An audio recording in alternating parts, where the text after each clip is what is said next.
whoever picked the cake, it was delicious, and I hope that it was our excitement and enthusiasm for Clovis makes it all the way down to the Central Valley. Oh, I've already tweeted it. No, I Not surprised. I don't tweet. My staff will let me tweet. They didn't trust me. We're going to move around the agenda items, and I'm going to move up item 3.6. It's an update on a information item that concerns inmate education, and then we've invited a special guest to address the board on inmate education. So, Chancellor, I'm turning it over to you for the update on the board.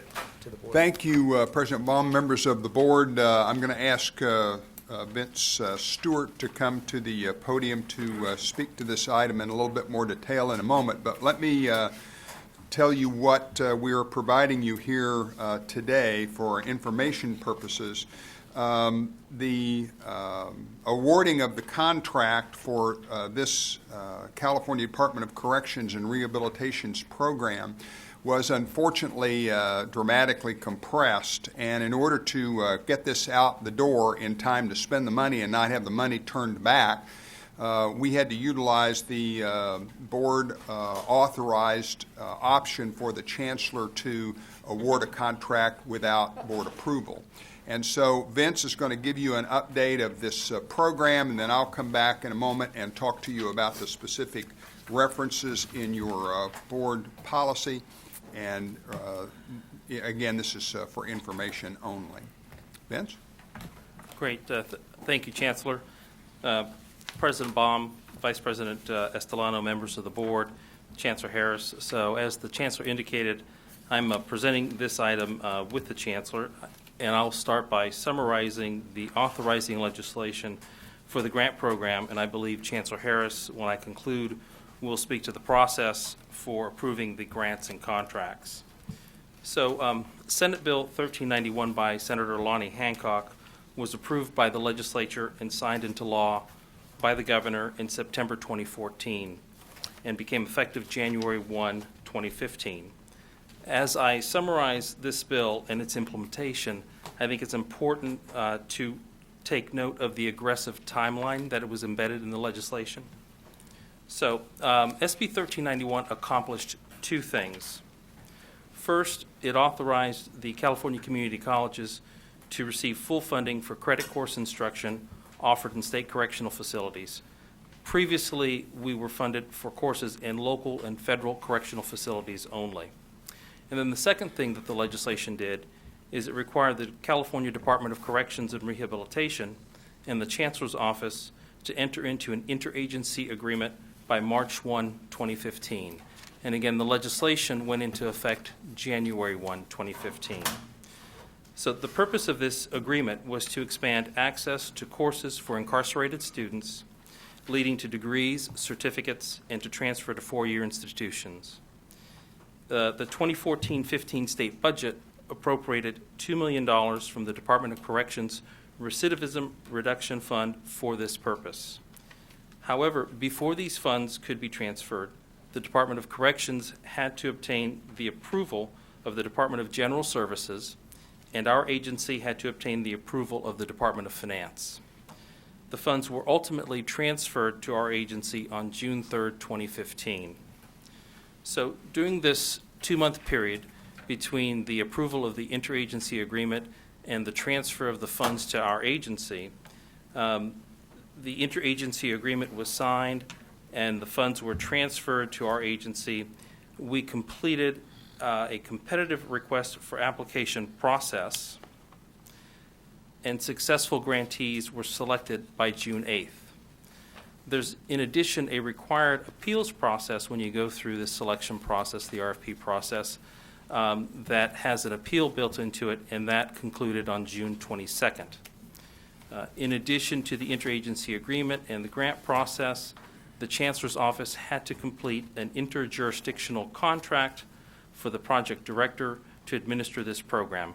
And I would like to take a moment to introduce Dr. B.J. Snowden, who is the Director of Statewide Inmate Education for our agency. So, and he's here in the audience. So all of these activities needed to be completed by June 30th, as the funds had to be encumbered in the 2014-15 fiscal year. So you will see that the legislation was negotiated in the last session, ultimately signed into law in September, went into effect January 1, 2015. We had approximately 3 months to work out the interagency agreement between our agency, the Department of Corrections. Once that interagency agreement was approved, we then had to go through our internal process of issuing an RFP, having that vetted internally, getting it out to the interested colleges, having the colleges then apply, go through a selection process, and ultimately identify the pilot sites that were authorized by the legislation. And all of that, again, had to be done by June 30, 2015 in order to encumber the funds by the end of the 2014-15 fiscal year. So if those funds weren't encumbered by that time, they would have reverted back to the general fund, and we would not have had the resources to support this pilot program. Thank you, Vince. Just for the board's information then, according to your standing orders number 318B and number 319B, if in the event that I meet two criteria, the first being to explain why we could not foresee the need for the contract to be entered into, and the second, that we must also explain why delaying the approval of the contract until the next board meeting would jeopardize the contract, then I have the authorization, after consultation with the board president, to override and therefore approve.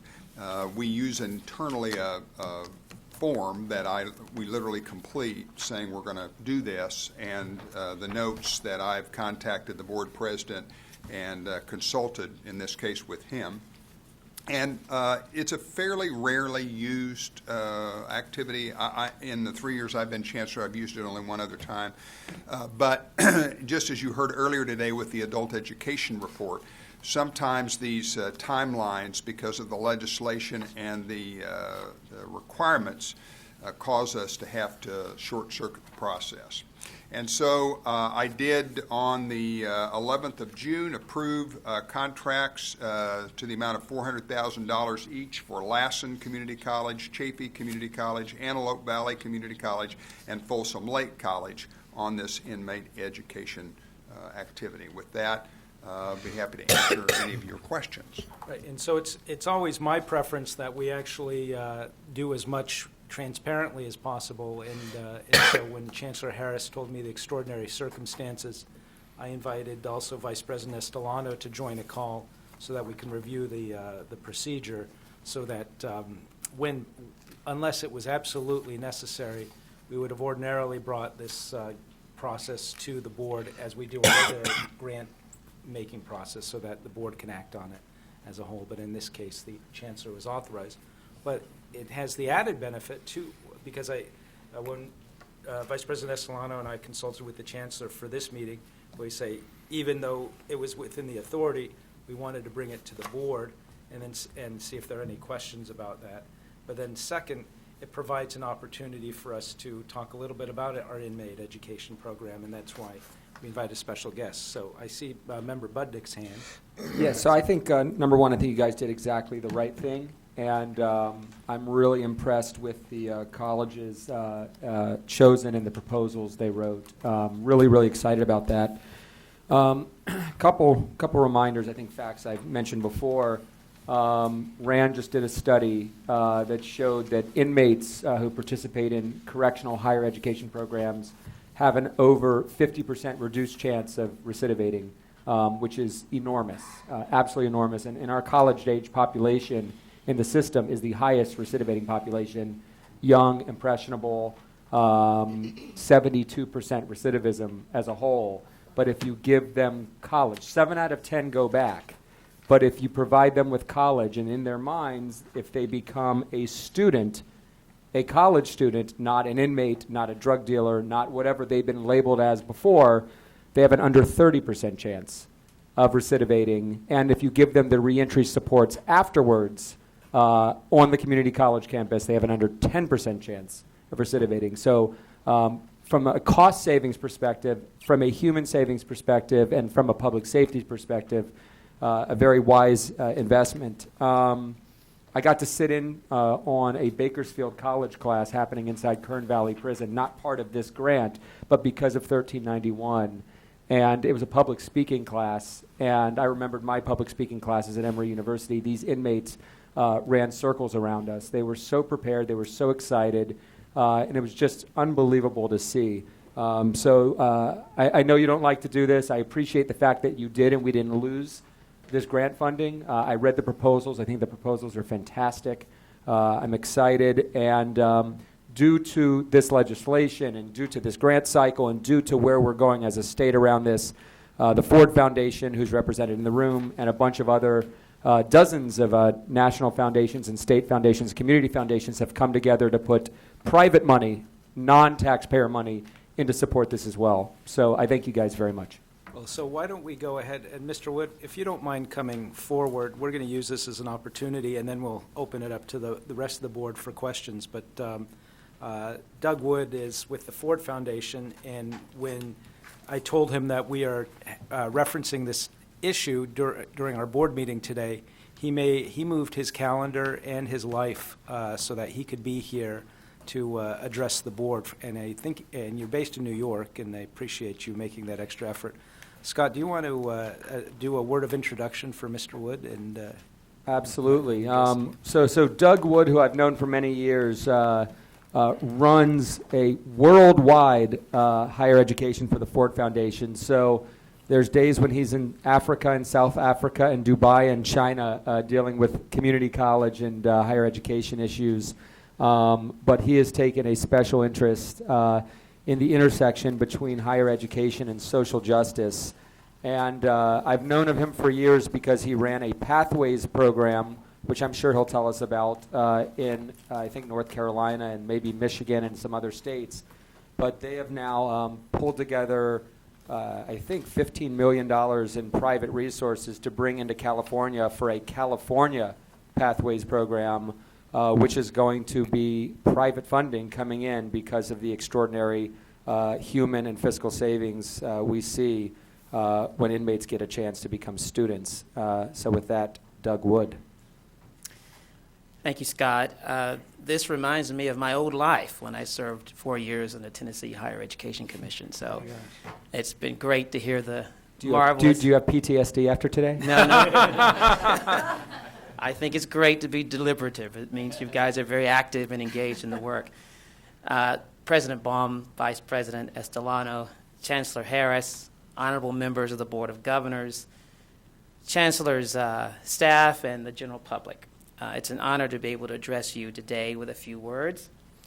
For the record, my name is Douglas Wood, Program Officer, United States Programs, and Acting Director of the Ford Foundation's Global Higher Education for Social Justice Initiative. So I manage our higher education work in the United States, Chile, Colombia, Argentina, Brazil, Southern Africa, Kenya, Egypt, Indonesia, and China. But I'm really interested in California. And today I'm representing some 15 California-based foundations. We look forward to working in partnership with the California Community College System and local community college districts to expand college opportunities for the incarcerated and the formerly incarcerated by building upon 1391. I urge you to read the Ford-funded report titled Degrees of Freedom, Expanding College Opportunities for the Incarcerated and the Formerly Incarcerated in California.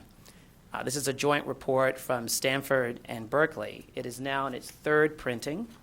This is the most highly sought-off report that we've ever had at Ford, and which means that people all over California are reading it, people all over the nation are reading it, and people all over the world are reading it.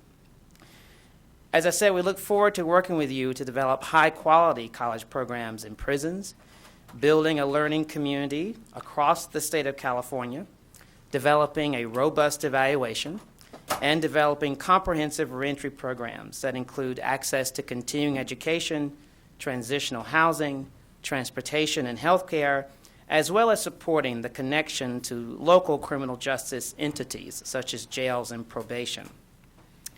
We were very, very thrilled that BJ was appointed to this position, certainly a first in the United States. So I congratulate you for that. It sends a huge message to community college districts and systems all over the nation.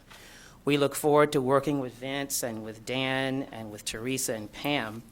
And as Scott alluded to, the Ford Foundation also funds statewide programs in 3 other states, which we call the Pathways from Post-Secondary Education, from Prison to Post-Secondary Education and Reentry Project that we fund in Michigan, New Jersey, and North Carolina, which has been very, very successful. I should also say that we also fund some 17 programs across 42 prisons across the United States, and we're very excited about the opportunity to work here in California.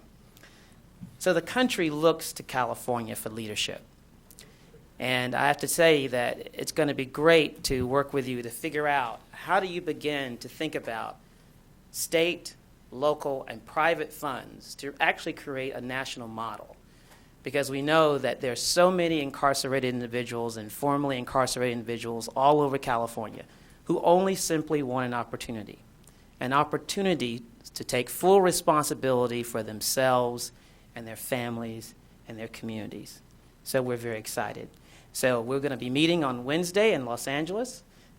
The foundations are eager to hear about what the state is going to do in this regard, and we look forward to working with the locals to provide the 1-to-3 match over 3 years, and we look forward to continuing our conversations and working in the great state of California. And I want to thank you for your visionary leadership, because I can tell you right now, the country is watching, and we're very excited about not only 1391, we're excited about a portion of the $12 million from Prop 98 going towards this.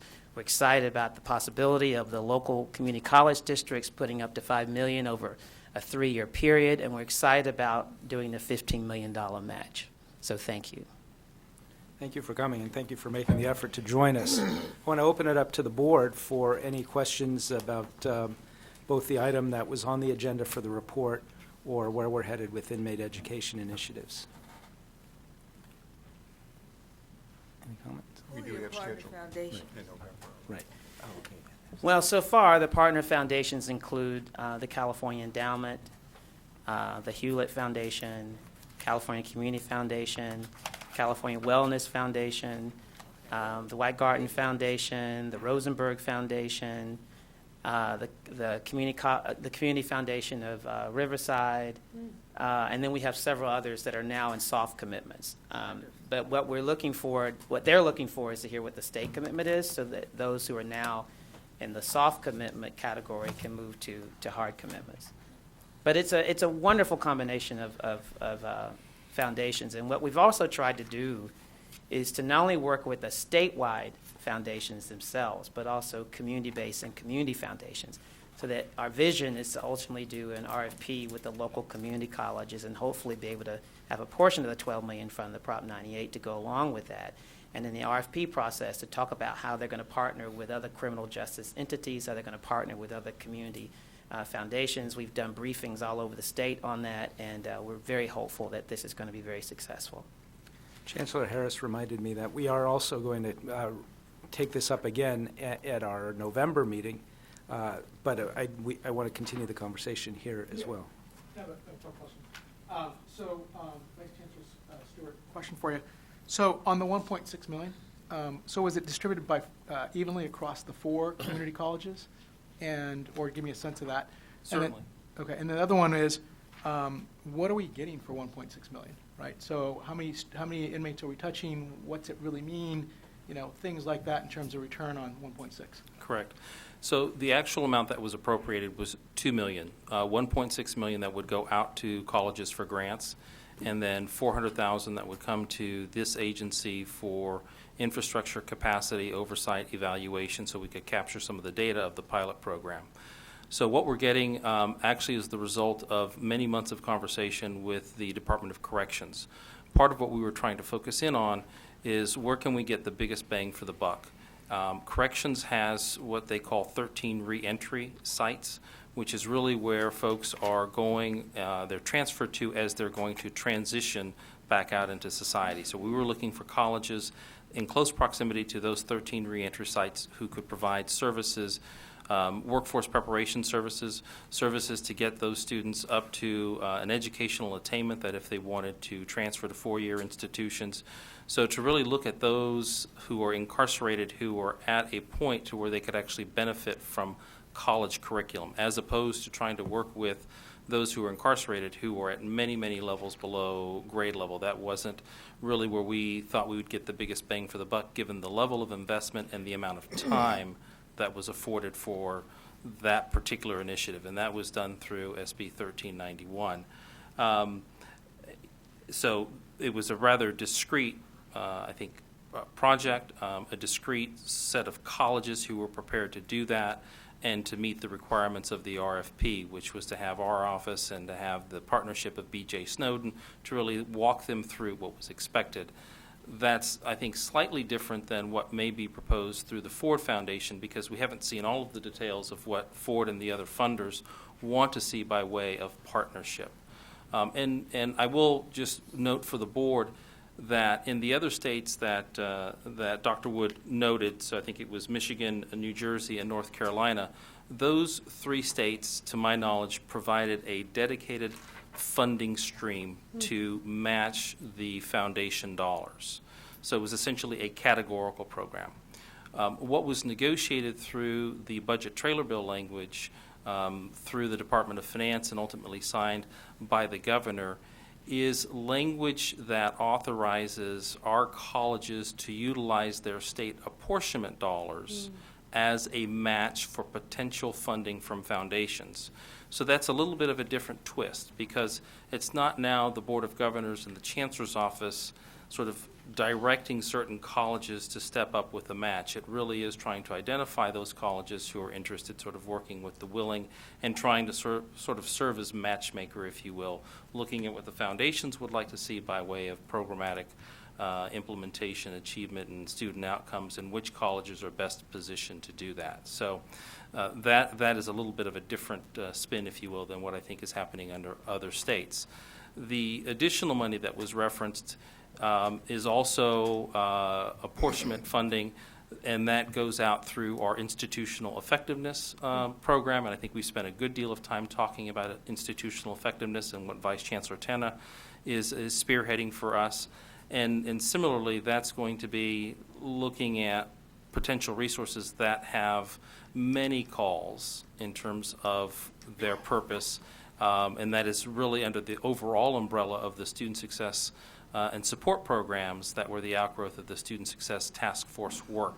So I think while we have resources that are certainly available for this type of activity, and I think that's the intent behind the language that was drafted by the Department of Finance, the steps of getting from point A to point B are going to be a little bit complicated, because we now have to identify college partner sites, and then we have to go through the processes of putting out those dollars, which involves RFPs and all that sort of thing. And it needs to be, I think, done in a very transparent fashion, which then, as we're having this conversation today, would likely need to come back to the board. The board would need to see, okay, how are these dollars going out, for what purpose, and give some direction to the Chancellor's Office. So typical of California, I think we always do things a little bit differently. But I think, again, the intent is there to support these activities, to ensure that we're doing a better job of serving incarcerated and formerly incarcerated. And I think that's ultimately what this is driving at, is how do we connect the dots between the SB 1391 project, the language that was in the budget, to ensure that our colleges are really driving at programs that are serving these students in a better fashion, preparing them for further educational attainment, and preparing them for occupations where they have a strong chance of actually being employed. And that's what we want to try to do. We do not want to, I think, go back to past practices where perhaps we're just putting out programs that would generate funding but might not be in the ultimate best interest of the student. And one thing to that I'm really pleased about this is also it demonstrates the nimbleness of our system. And even though we did it in a way that we wouldn't ordinarily do it, the state has expressed its faith in our system, and we're able to turn around a grant program on very short notice, too. Member Reed and then Vice President Estolano. A number of years ago, we were offering some limited courses, but most of them were done online courses through the community colleges. And what I'm listening to today is is this new program more directed, I'm assuming like a regular classroom would be, with the instructor in the facility itself and part of a program delivery as opposed to some type of distance education? Right, so I think we certainly want to make use of technology, but I think we want to move away from sort of the old-style correspondence courses and developing programs where you actually have faculty being able to engage with students, and perhaps it's a hybrid of on-site instruction with some technology. And in part, I think that's why the provisions in SB 1391 that allow our colleges to collect apportionment for these students in state correctional facilities is incredibly important, because now there is the ability to cover the cost of doing that type of instruction. And there's the ability within the apportionment dollars as well as the dollars that came in through the institutional effectiveness to provide professional development to faculty so they can really get the training, the support, and the skills they need to serve, I think, what is a very unique student population in an environment that presents some challenges. For instance, in many of these facilities, you won't have access to the internet. So how do you utilize technology when you might be working within a closed system in terms of access to those types of courses? So it's how do we do that better?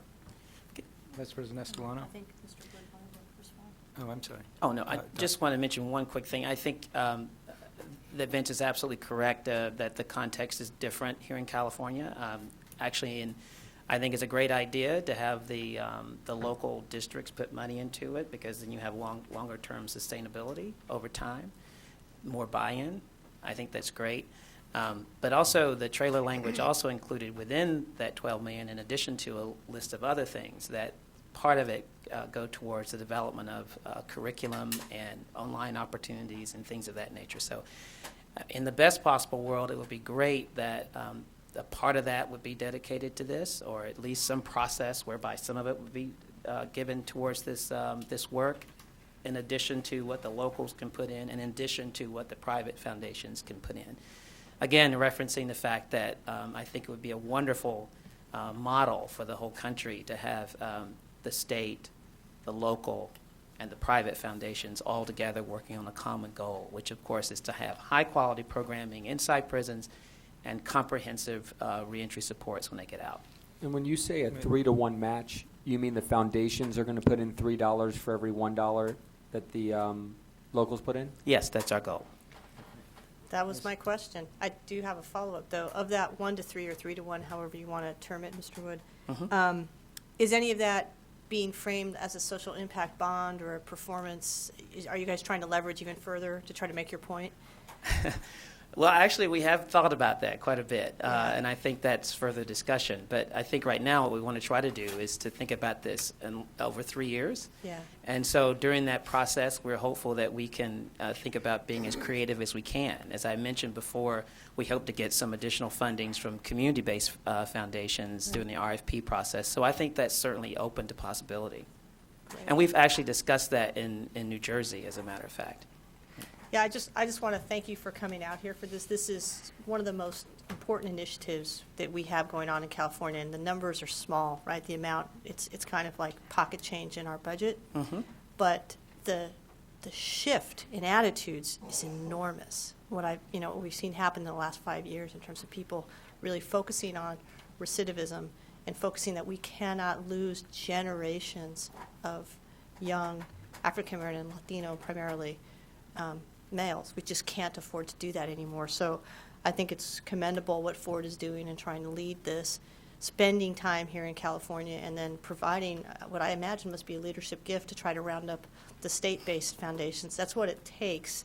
We're a little bit underfunded in our philanthropy in places like Southern California, but having a national or an international foundation come to the fore and put some money down really does help make the point. So it may look small, what the state budget has for the community colleges in this endeavor, but it's significant given that we are the home of 3 strikes. So again, I want to thank you for making time for us today, and I look forward to talking to you further. Well, I want to thank all of you for your leadership, and I want to thank Chancellor Harris for his leadership, and President Baum, and the leadership of the great Scott Budnick, who's been a great partner with this. And I want to add also, Member Shaw, I left off 2 foundations, and please forgive me when I say them. The Roy and Patricia Disney Foundation, they are very much interested in this work. The Disneys particularly are. And also one of our newest foundations in California, the 20 Million Minds Foundation, which is a marvelous foundation led by the great Dean Flores, who used to be your speaker. Yeah. So it's been it's great opportunity. So thank you. Well, thank you. Member Avalos. Yeah, I'd like to also echo what Member Estolano mentioned. And it was great to have you here. Obviously, I think that this could be a model nationally, but I think there's also some other great opportunities here in the state of California when it pertains to community colleges and some of the great stuff that's happening. And I'd love for us to try to figure out how to partner with the Ford Foundation and yourself to figure about, talk about maybe, more like, for example, what's happening in Salinas Valley with a 3-year program to get a CS degree. Community college, 18 months, CSU, 18 months, and you're out with a 3-year degree in computer science, which is amazing. To me, it just, what we're looking at in the Silicon Valley is, 1 million jobs of techies that are being imported. And the idea is, why can't we find them here? Right. And so, for us, I think, if we can figure this out and figure out how to, create this model on other levels, I think it'd be beneficial for all of us. I think so. And if you don't, we were invited by the marvelous Senator Lonnie Hancock to offer testimony back this spring. And the 2 days before we offered testimony, the president of the Ford Foundation, Darren Walker, wrote an op-ed piece in the Sacramento Bee. So if you have a chance to take a look about that, where he talks about the importance of partnership, the importance of California, the importance of this work. So would love to continue that conversation. The other beauty of it is that if you can get foundations in California that are interested in this work with a partnership like the ones we're doing now, I think it opens up a lot of other opportunities for partnership across a number of initiatives, as you just mentioned. Well, thank you all, and thank you, Vice Chancellor Stewart, for providing us some background on that. Do we want, while you're here, shall we go on to our state and legislative update, and then we'll go into our budget update? Certainly. Thank you very much. Thank you, Dr. Ware. Thank you. I Look appreciate forward to it. continuing the conversation. Yes, and we'll be doing this again in November, so if, we'll send you those dates. Well, great. Thank you to President Baum, Vice President Estolano, members of the board, and Chancellor Harris. So now I'm pleased to provide you with an update on our state and federal legislative activities. However, before addressing specific pieces of legislation, I'd like to provide a brief update on where we are in the process, and I'll start with the state legislature, which is currently on summer recess, which runs from July 17th to August 17th. July 17th was also the deadline for bills to pass out of policy committee in order to keep moving and avoid becoming a 2-year bill.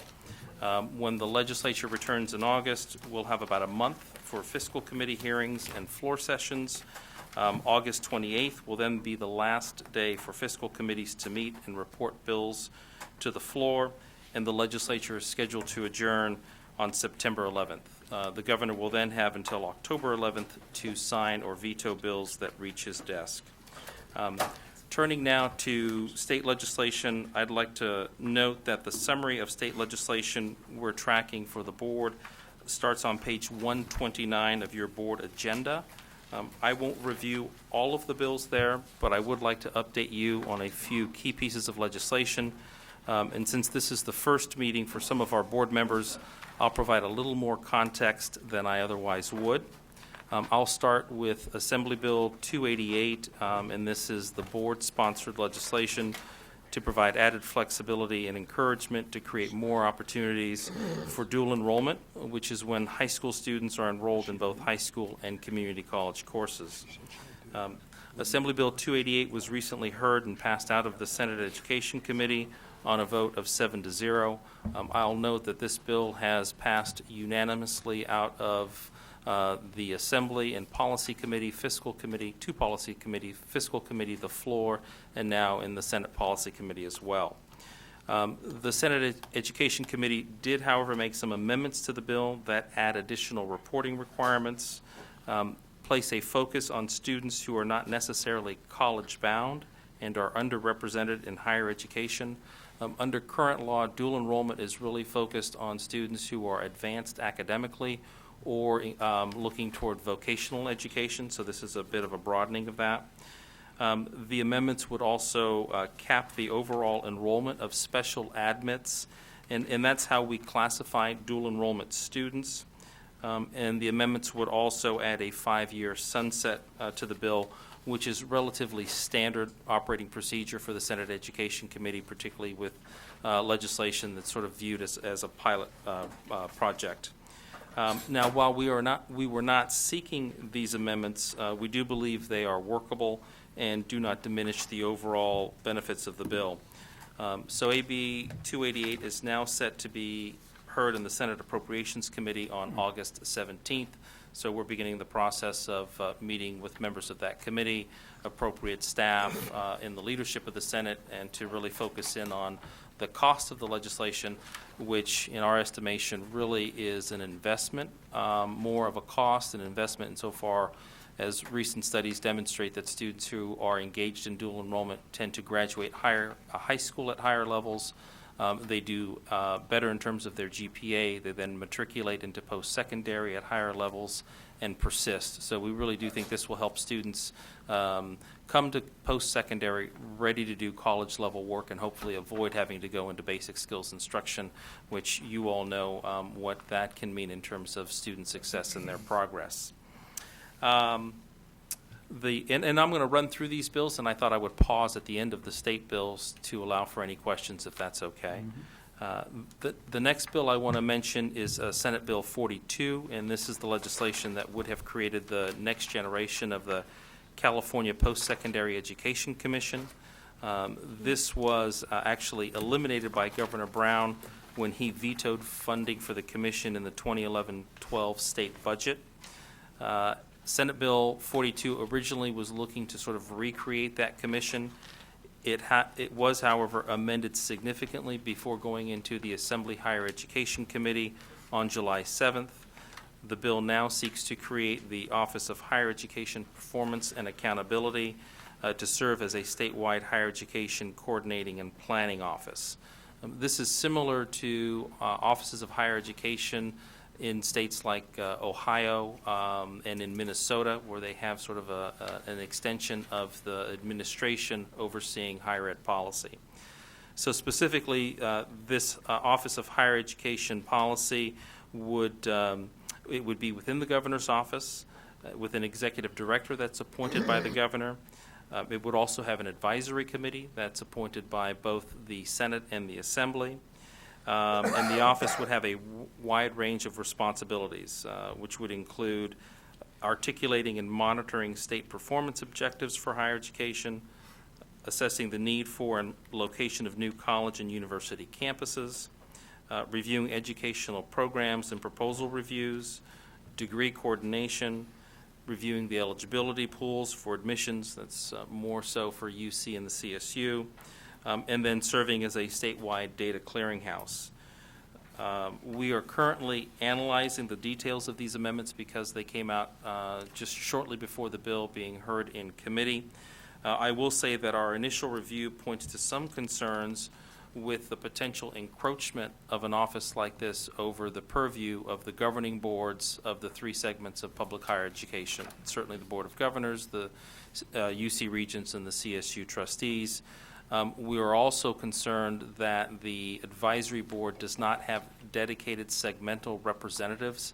This is something that was, I think, central and core to the Post-Secondary Education Commission, where you had folks who were experts within the segments able to contribute to the deliberation of the commission.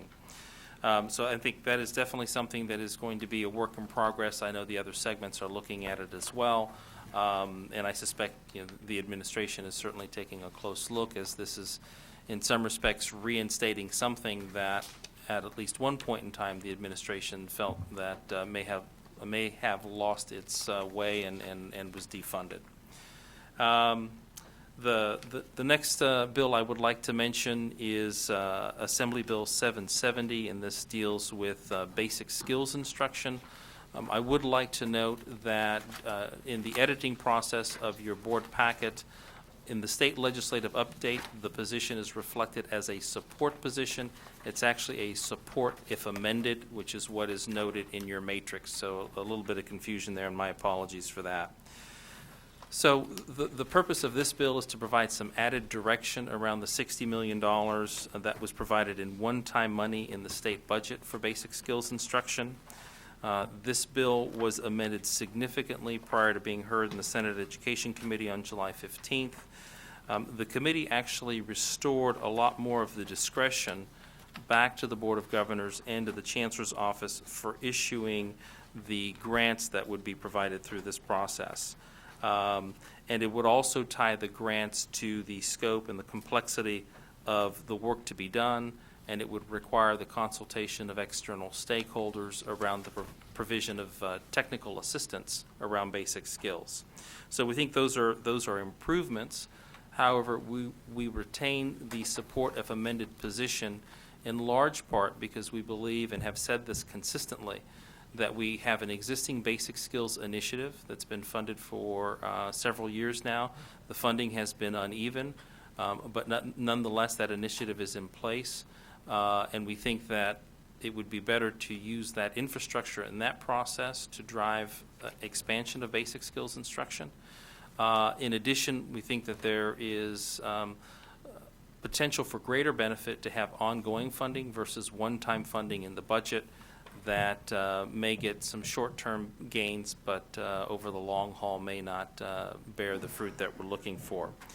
So again, we retain that support if amended position, and I think this is something that has generated a lot of discussion. It is supported or sponsored rather by the Campaign for College Opportunity and the EDGE Coalition, and I know has some support certainly with the Assembly leadership. So as it moves through the process, I think we will continue to try and find a compromise that is workable for all. Certainly, I think we're all interested in improving basic skills instruction. I think there are some impressive models out there, whether you're talking about acceleration or contextualization or what have you. The last two pieces of legislation I'd like to note were also heard in the Senate Education Committee, and these are bills dealing with accreditation. On July 15th, the Assembly heard AB 1385, and this is the legislation that would limit the ability of the Accrediting Commission for community and junior colleges to use the funding it generates from member dues to fund litigation in California. And then there's Assembly Bill 1397, which imposes added transparency and conflict of interest requirements on the Commission. Both bills passed over the opposition of the chair of the committee, Senator Carol Liu. I think she felt that they were premature and should have been held until the completion of the task force on accreditation that was chartered by the Board of Governors, as well as there's an ongoing review by the U.S. Department of Education over the Commission as well. Despite these objections, the committee, however, decided to move the bills forward. So we will have to continue watching those to see how far they move through the process. So I will pause there for any questions about state bills, and then I'll mention a brief federal issue, and that should conclude my comments. Thank you for that. Board members, are there any questions? I just had one question Sure. about the Doss Williams bill on sexual assault case procedures. Is that the only initiative right there to kind of standardize approaches by local districts to deal with campus safety issues? So there are actually at least 4 that are rather significant around campus safety and sexual assault. So there's a Doss Williams bill, AB 967, that would deal with sort of standardizing the process by which you investigate and deal with these issues. And that is a bill that was recently amended, and I think all 3 segments are moving toward a support. There is legislation AB 968, also by Doss Williams, which deals with noting on the college transcript whether or not a student had a prior sexual assault on their record, and then having them disclose that. And then there's AB 969, which is unique to community colleges, and that deals with the ability of a college to deny enrollment to a student who had a sexual assault at a prior college or district, so sort of being able to track that information through. So I think on 967, Yeah, that was, because that's, again, something I'd felt strongly about, that there should be at least some standard procedures that are followed across the system. So I'm glad to see that it's moving in a direction that we can feel supportive of. Yeah, From absolutely. a concern. Okay. Any other questions about state legislation? Member Sumner? AB 767, yes. because that's sort of, disaster preparedness is really important, and it's talking about now not going to be in, let's see, it's going before, so we're looking at January 1st, 2017, and it talks about the Chancellor's Office to update emergency preparedness standards. This is a huge undertaking, because, so which team, who is going to be in charge of that? How is that going to be followed through? Because there's so many different standards, and the community colleges, at this point, I know, aren't as actively involved as they should be with disaster preparedness as far as their plans on their colleges. Right. So that legislation was signed by the governor, and we're going through the process now of actually working with the colleges and the districts to try and find out what are they doing now, how can we leverage that, and perhaps get best practices out around the system, and then for those that need to be doing more, how can we assist in their efforts? Because I know there's some best practices, and that's really, once again, the collaborative along with your community to get your community involvement with it. So, I mean, it's, because there's, especially since the community colleges do a lot of the preparedness for emergency responders. So it would be, I think, really important. I think this is a great opportunity, once again, for California, that actually is a lead in disaster preparedness, to really take this on. So I'm, any way that I can help, I would love to help. Appreciate it. I do have a question. Yeah. AB Member Avalos. 1366, so Dream Resource Centers, what's the status on that? If I'm not mistaken, 1366, the status on that is there are no resources for the Dream Resource Centers. So I believe that was held as a 2-year bill, so it could come back in January, but I don't know. Oh, here we go.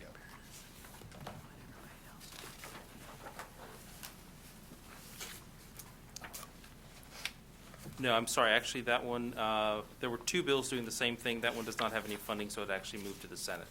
So it still has the ability to move forward, and I think that's something we're currently neutral on, in part because without the resources, I do think it sets an expectation that you're going to have support services and the ability to assist students in ways, but without the resources behind it, that I think that sets an expectation that makes it very difficult to deliver on.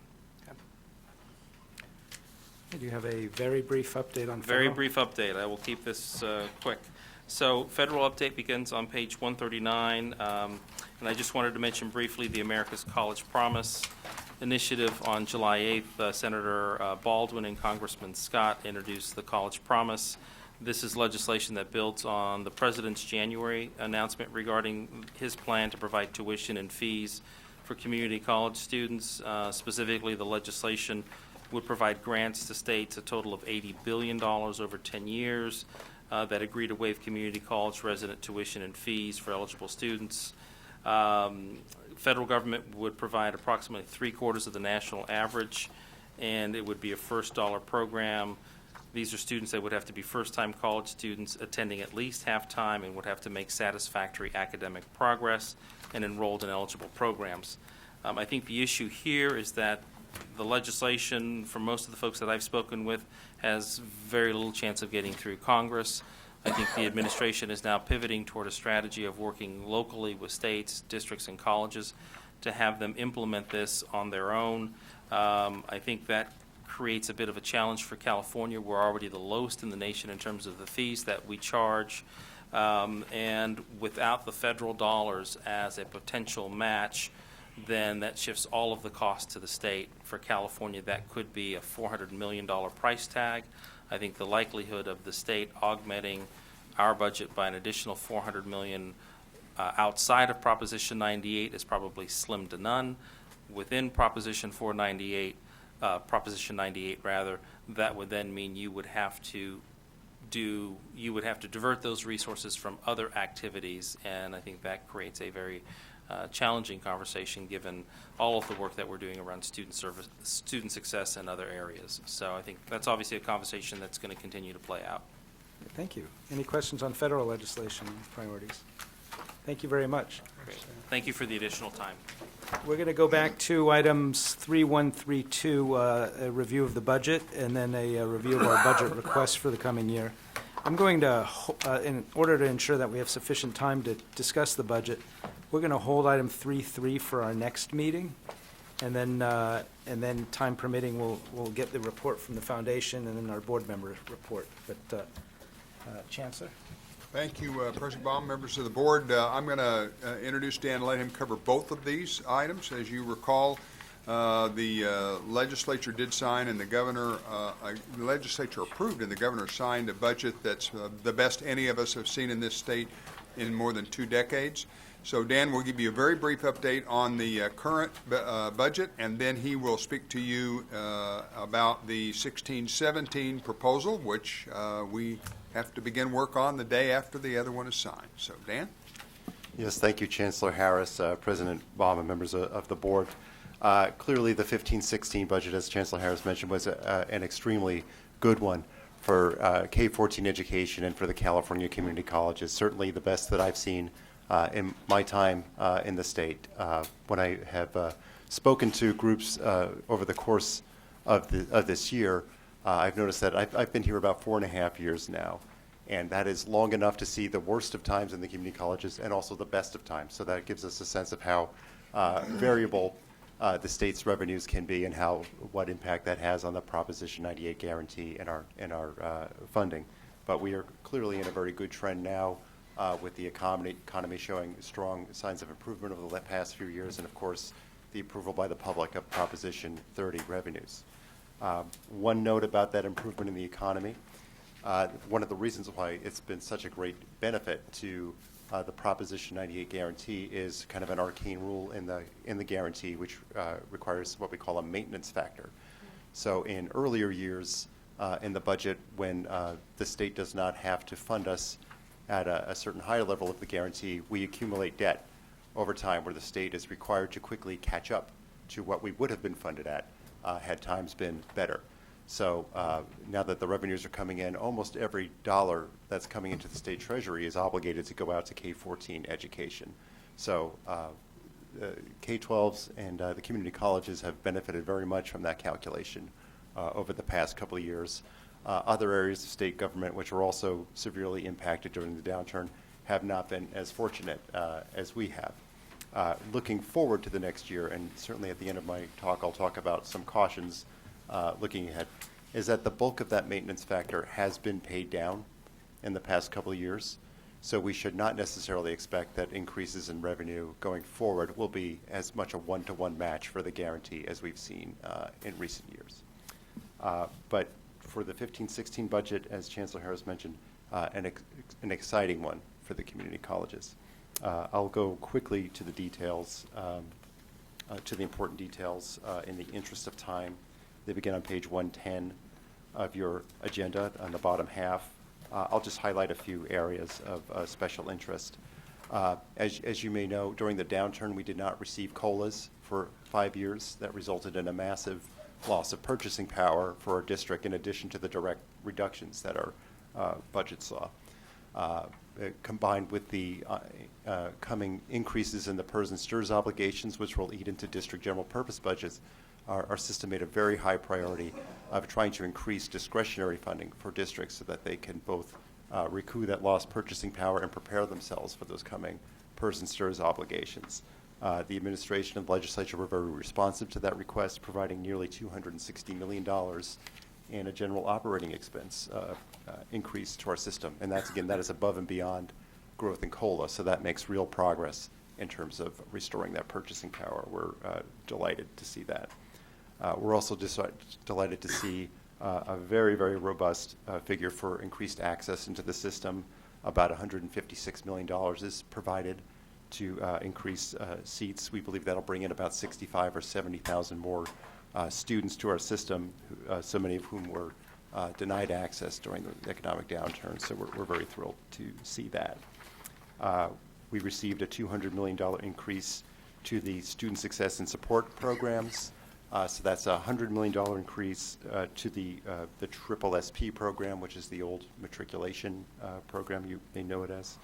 An $85 million increase to student equity plans, which was initially authorized in the 14-15 budget, and also a $15 million increase for the Institutional Effectiveness Partnership Initiative, which is under the leadership of Vice Chancellor Tenna. We were happy to see EOPS restored to its pre-recessions levels, nearly $34 million provided to do that. We're happy to see that.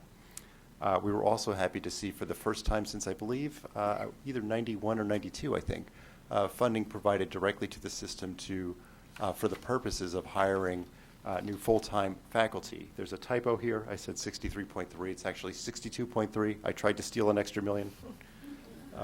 It turns out that's not how funds are authorized. Yeah, that has to be done in the budget. But nonetheless, a very strong number and a good precedent.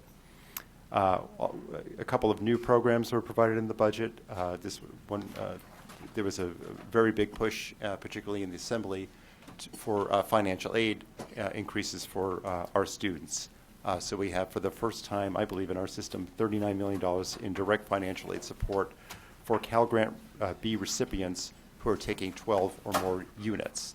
Our initial calculations are that would result in about an $800 per student payment for those eligible students.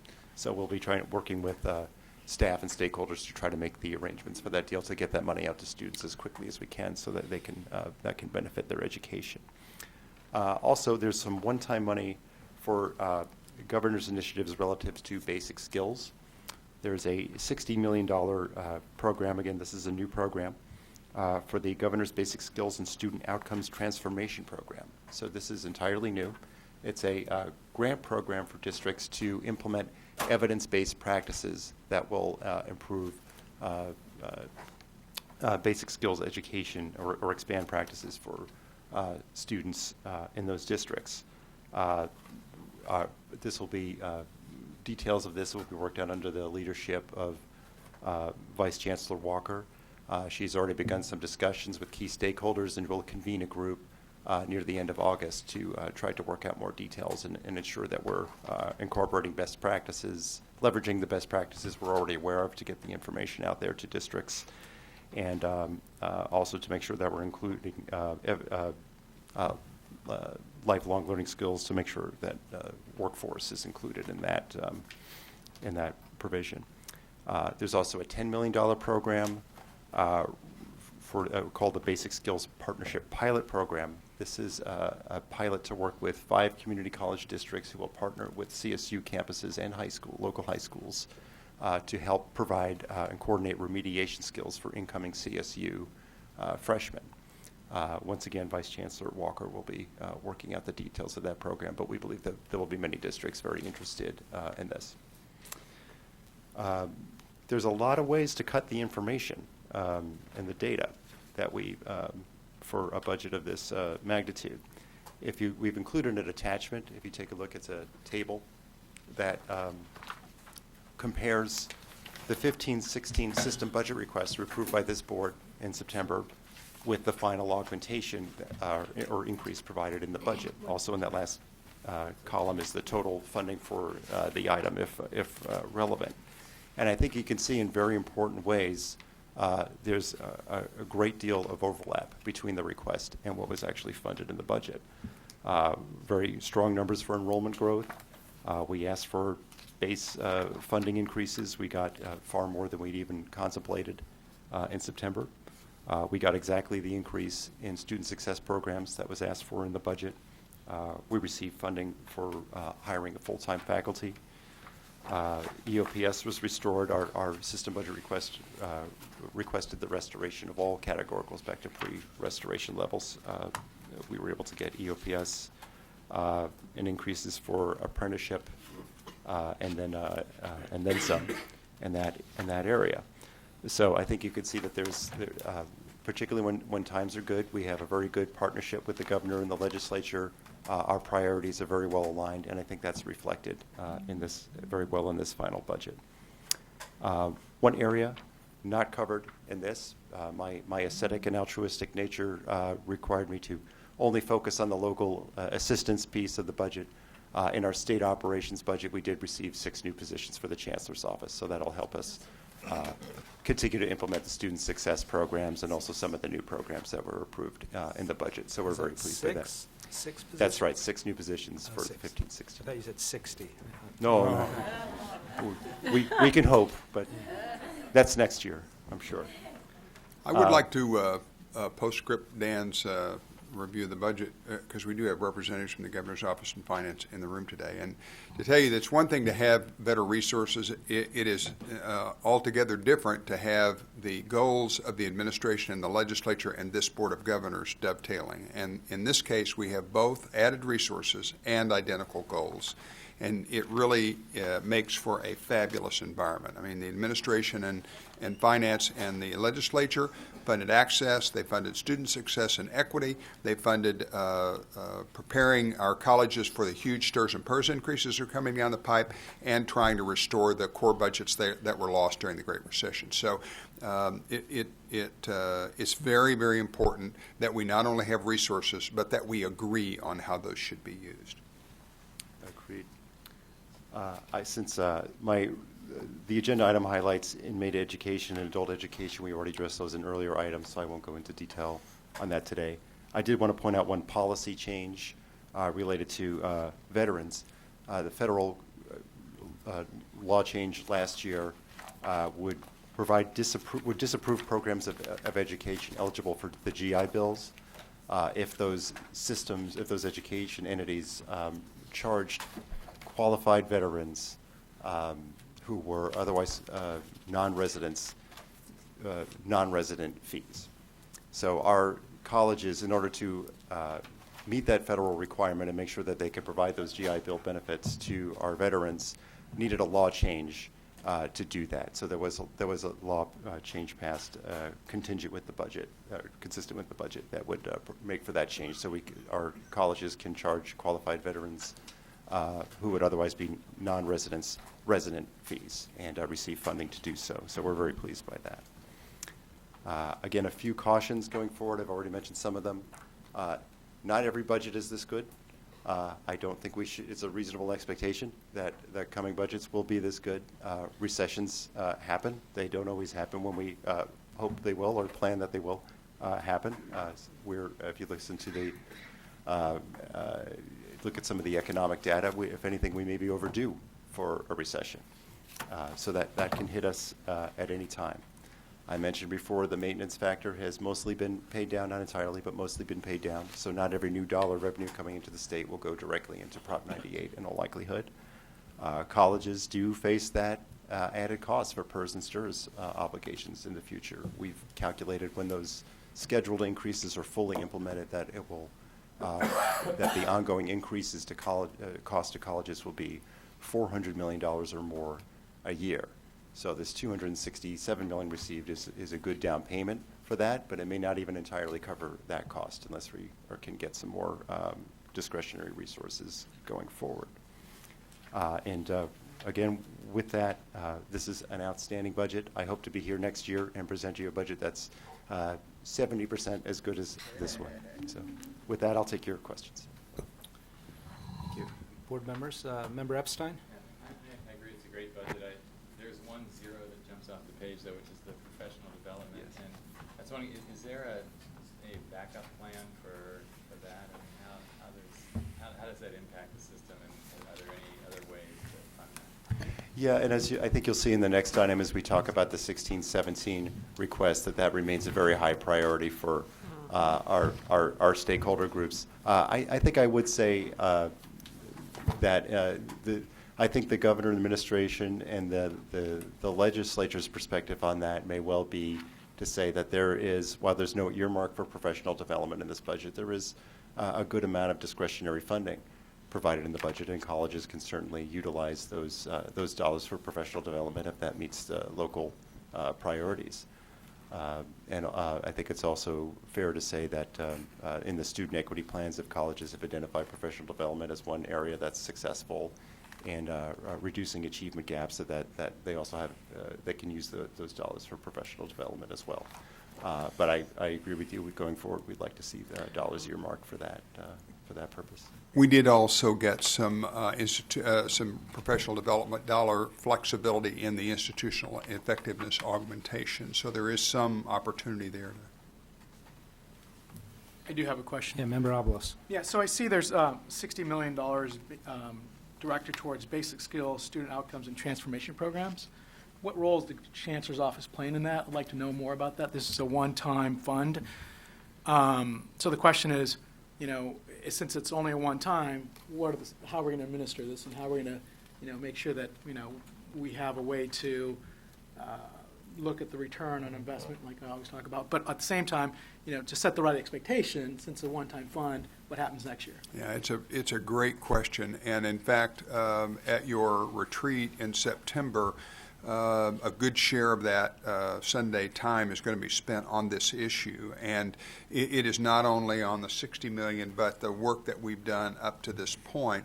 And we believe that, as Vice Chancellor Stewart mentioned earlier, that the legislation that's moving through on this subject will provide us a bit more clarity on how this $60 million can be used. We also believe that there is likely to be some flexibility provided in the how quickly the money must be spent. It's not inconceivable in a pot of money of this kind that it might go out over 2 or 3 years. So what we intend to come back with you to in September is a history on basic skills and where we are and how we got where we are.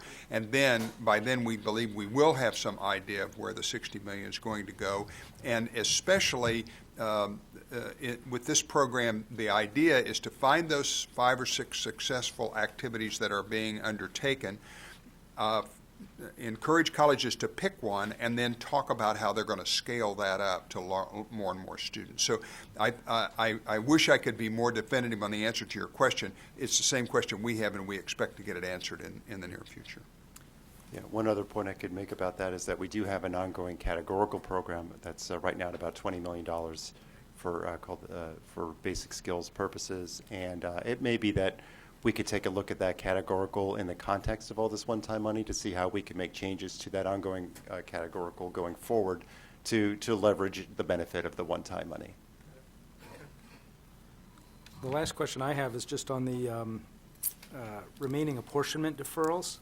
So when Governor Schwartz, so this will finally end that system that started almost Correct. a decade ago. Correct. It is. They've been entirely retired. The day before Prop 30 was passed, it was $961 million in our system, which was at that time about 17% of our total apportionment. With this budget, as of the 14-15 year, it's 0.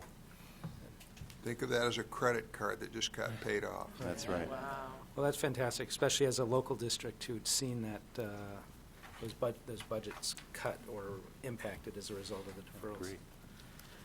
Well, thank you. So how does this play into when it was nice to see how you projected and showed us the column where we had the request and then the augmentation and the outcome.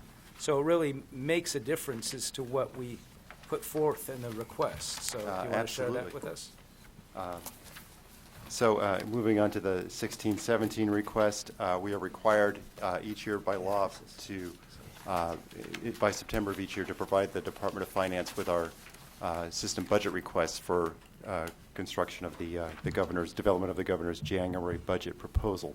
It's on page 115 in your packet. That's right, if everybody with me. So to assist the board in the development of that September package, the Chancellor's Office convenes a work group roughly representative of the diversity of the Consultation Council to begin conversation for proposals for the board's review. That work group first met in June, and the concepts discussed in that work group were also presented to Consultation Council prior to coming to the board. So there has been a good deal already of stakeholder discussion before coming to your attention today. Some of the items that were discussed and I think consensus supported by the stakeholders are very clear. They're very consistent with what we've done in recent years. There continues to be strong support for increased access. We received 3% growth in this year's budget. There's support for continuing that number going forward. Certainly, we want to see the statutory COLA continue to be funded.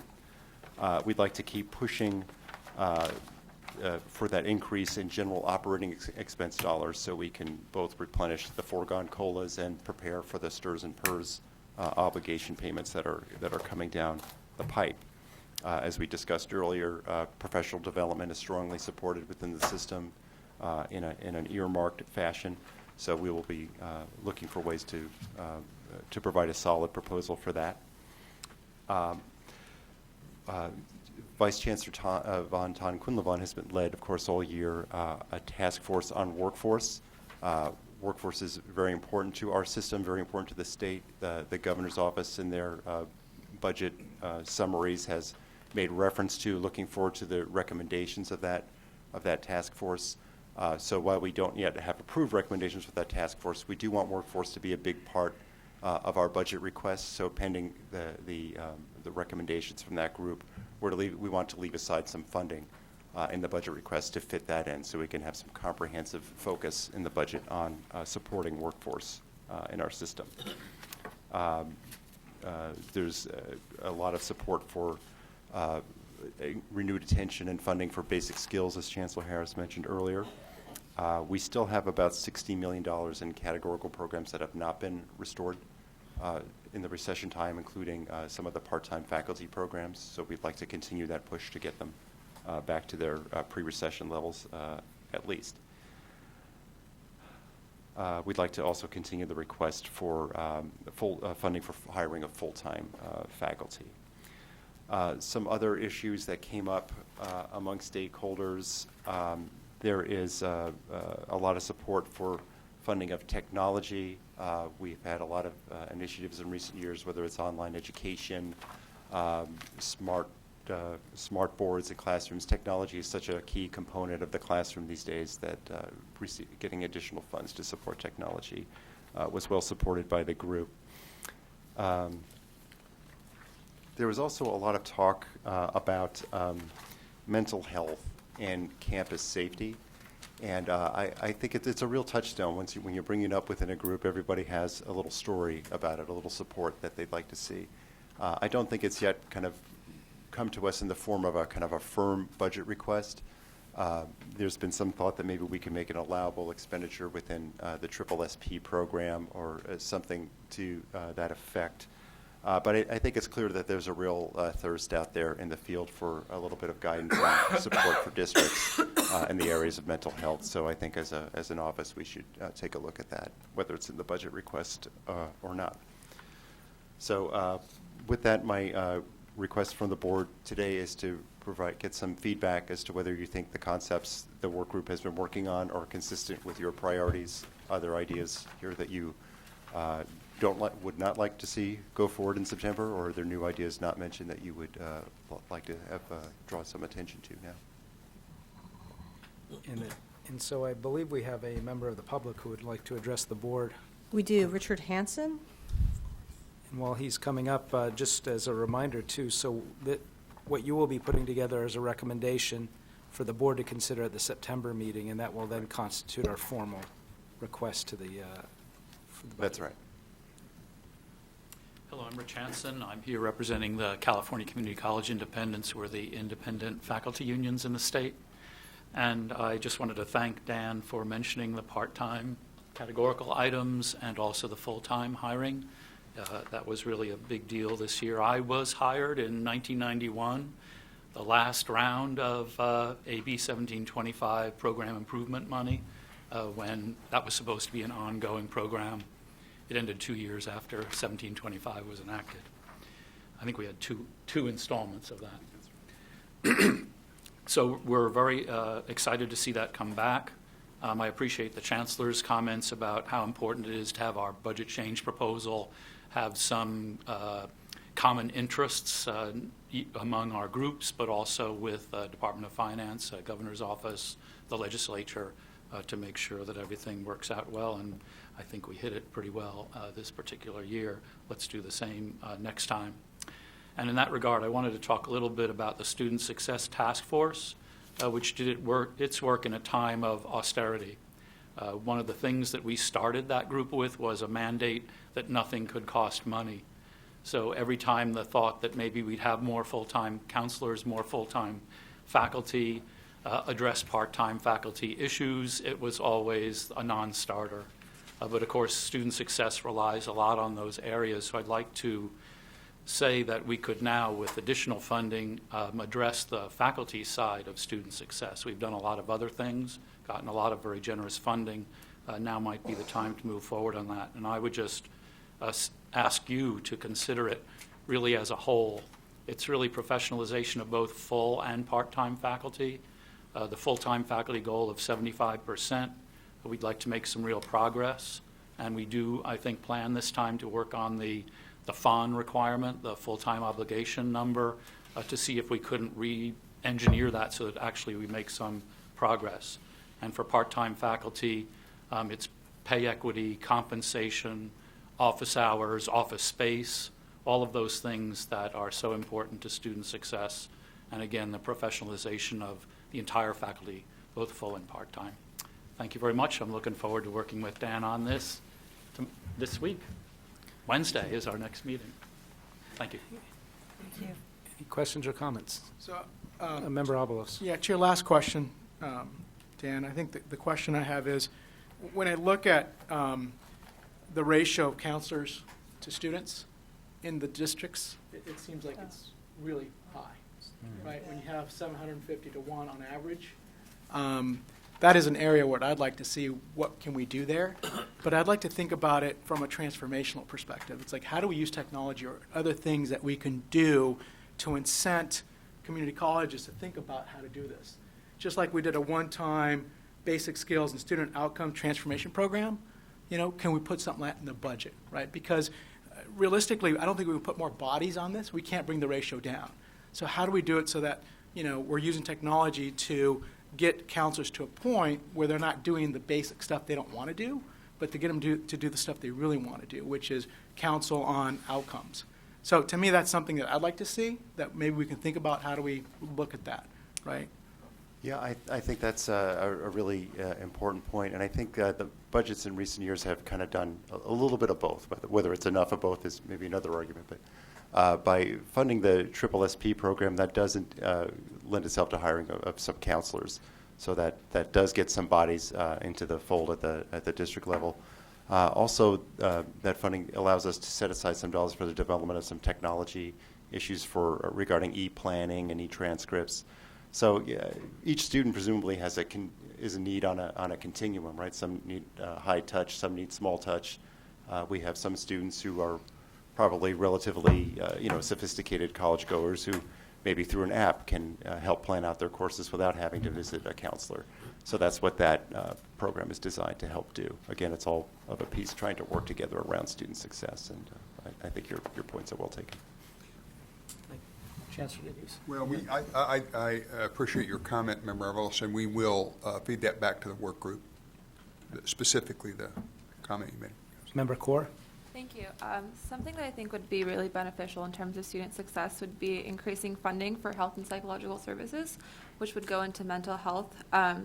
So at Riverside, they got an increase for counselors on campus, and they noticed that students would be going to counselors more than just dropping out of school. And I think that college students in general face a lot of stress and a lot of emotional problems that come about. And I think increasing the amount of counselors that we have on campus, because I know a lot of CCs offer 9 free counseling sessions, and when I was really stressed out, I went to those, and I think it really helps me. And I know students that have not dropped out of school because they had someone to talk to there. And through that, we brought programs onto our campus, like mental health peer-to-peer educators, that helped, remove the stigma of mental health and what it means to be stable in that sense. So I think health and psychological funding would be really good for student success. Do you see I know it doesn't seem like there's a huge correlation, but I think it gives a huge correlation. Yeah, a lot of people don't see it, but it really helps students feel supported. And I think Do our counselors, and I guess I'm asking this to anybody, do our counselors in the system have any training around stress, depression, PTSD, anything that our students, especially more inner city kids, are having to deal with on a The Chancellor couns- or Vice Chancellor Nolden, do you want to address that? Defer to- I'd like to hear from you too. Well, Go ahead. yes, I'm on. The counselors generally have to have a master's degree in counseling, and that does involve some personal counseling. If you really wanted to hire counselors that have that expertise, you'd probably have to go specifically after like an LCSW type person who, has the ability to 5150 and that type of individual. Our counselors are primarily academic advisors. And so some of them do have the ability, some of them have the training, but they don't spend the bulk of their time dealing with personal counseling. Do we have LCSWs and MSWs on our campuses? In small supply. Most of the people that are hired as master's degree in counseling, and that's a really broad area of training. Some of them do have some training in areas that deal with stress reduction and that sort of thing. But when you start talking about therapy, that gets into a different classification of professional.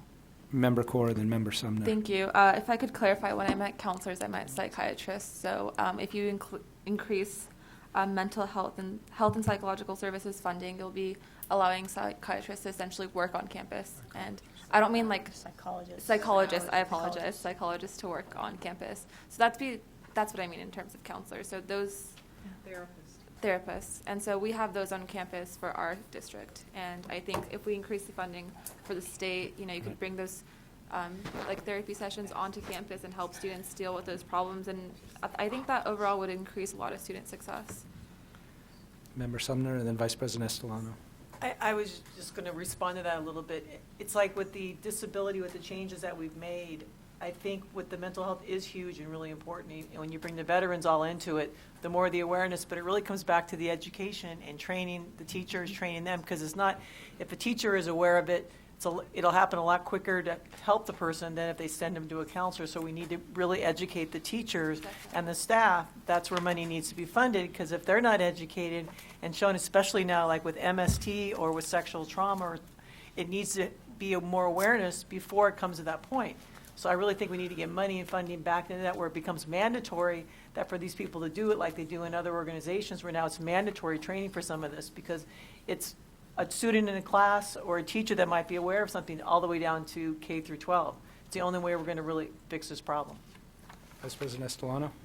So, Board Member Corr, totally with you on that one. I think it would be really good to see some sort of counseling element, and it's great to hear that that's bubbling up through the Consultation Council as well. Another item I wanted to take up was the issue of student equity plans. It's mentioned in the other stakeholders. I think we're going to hear more about student equity plans in our September meeting. I'm not sure. About which plans? Student equity plans. Yes, absolutely, November. November. That's scheduled for So November. this might not work for the sequencing of the budget, since I know you're in such an accelerated time frame, but for myself, I would actually like to understand more what we actually have gotten out of the student equity plans. I know that they're new, but I haven't yet really understood how to connect those dots and what that actually means for outcomes. So before we want to put a big plug of money into student equity plans as opposed to more money for basic skills or even counseling, I'd like to understand if there's a meaningful impact for having done the paperwork of a student equity plan. And I look forward to the report on that. I've been wondering what that really means, if it's just an exercise in ideas, or if it actually has outcomes for our students. And I trust you'll be taking some of these comments from the board back to the group. And the one I would add is on full-time faculty hiring. We've been on this topic for a long time, and every year we see how far the system is short of the goals set for full-time faculty.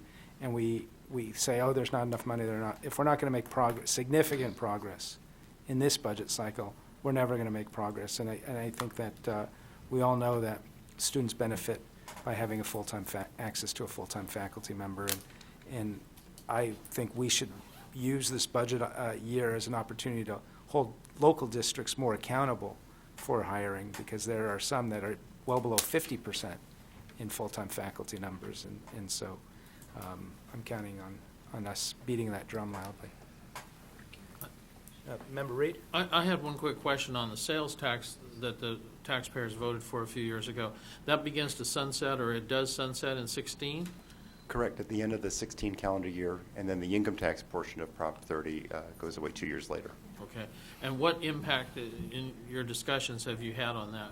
They might think how it'll affect the budget. The good news is that the sales tax component is a relatively smaller percentage of the Prop 30 revenues. Than the income I think tax. in the neighborhood of about 20% of the revenue increase, the sales tax is represented. So I think it'll have only a modest impact in the next budget year. But you raise a very important point about Prop 30 not being permanent. And over time, we should not expect the same level of resources unless the But tax the other is extended. 80% doesn't come until like 17 or 18 budget? That's right. It'll phase out at the end of the 18 calendar year, so partway through the 18-19 fiscal year.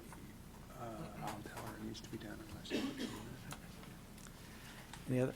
Yeah, and finally, I just want Member to, Rollins. your table, I love your table, right? The table here that gives you basically what we requested, what was augmentation, that was great. So hopefully, and when we look at 2016-17, you can just add 2 more columns. That gives us where we are in terms of requests, so I have consistency year over year. I'd love that. Okay, Okay? great, thanks. Thank you, Vice Chancellor Troy. Thank you. We will now turn to item 3.5 on the agenda, a report from the Foundation for California Community Colleges and Strategic Plan for Annual Impact Report. And I saw you also rubbing shoulders with Dr. Wood from the Ford Foundation, so taking advantage of that opportunity. Keep rubbing, keep rubbing. I want to thank Member Budnick for making that introduction. Thank you, President Baum, members of the board. I do have a PowerPoint, but I think in the interest of time, instead of trying to fire this up, I think you do have We the can follow it slides along in front of your, you, handout. and we'll just flip them real quick, and I know everybody's hungry and thirsty and all of those sorts of things. So I'm really happy to be here today to present to you kind of our annual report. I appreciate that you guys approved our revised master agreement, which is the agreement between our 2 organizations. And one of the things that we're required to do is to come to you every year and talk about the impact of the work that we're doing. So many of you may recall that we, in 2015, developed a new 5-year strategic plan that's going to take us through 2020. And in developing that plan, we really tried to redefine the work that we're doing under these 5 broad categories on the first slide. So everything that we do is centered around supporting students, colleges, college foundations, the system as a whole, Board of Governors, Chancellor's Office system as a whole, and then ensuring that we have the appropriate infrastructure in place to outperform on the work that we're doing. So the next slide talks a little bit more about goals 1 and 2, about what do we mean when we say we're supporting students in community colleges. So when we talk about students, we're talking about running programs and services and providing resources and tools that help expand access, success, and educational career outcomes for our students. For community colleges, we're looking to strengthen our colleges by providing access to shared resources, processes, and sustainable programs, services, and solutions. So the next slide highlights several significant accomplishments over the last year related to students and community colleges. So over the last year, we provided over $10 million of direct grants and other financial resources to our students and colleges. We've provided over $20 million in savings for colleges, students, faculty, and staff through our College Buys programs. We offered 10 new College Buys product and service offerings, so expanding the scope of the work that we're doing.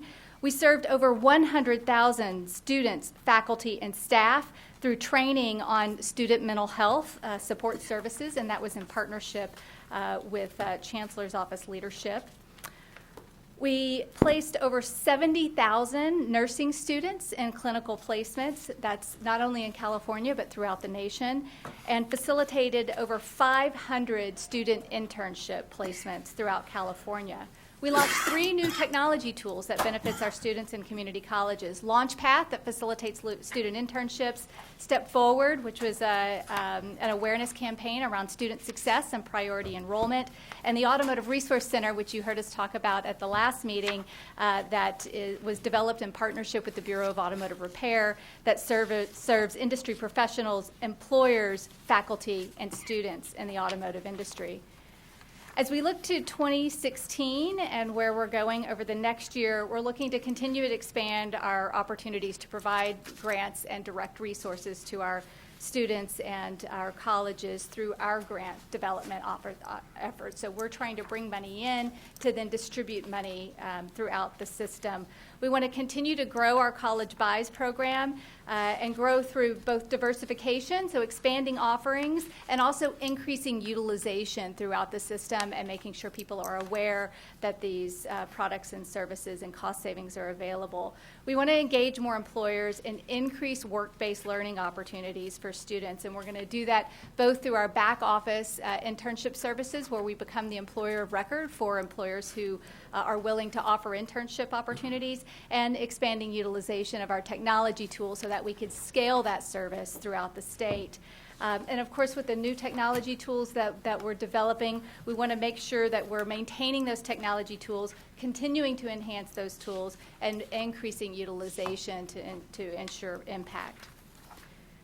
So goal 3 relates to our community college foundations. And so our work with our community college foundations is really important, because it's very important that we are here to support their work and not compete with the work that's happening at the local level. So our work with the foundations really is to promote collaboration among the work that's happening at the local level, and help to increase kind of the capacity of their local fundraising efforts.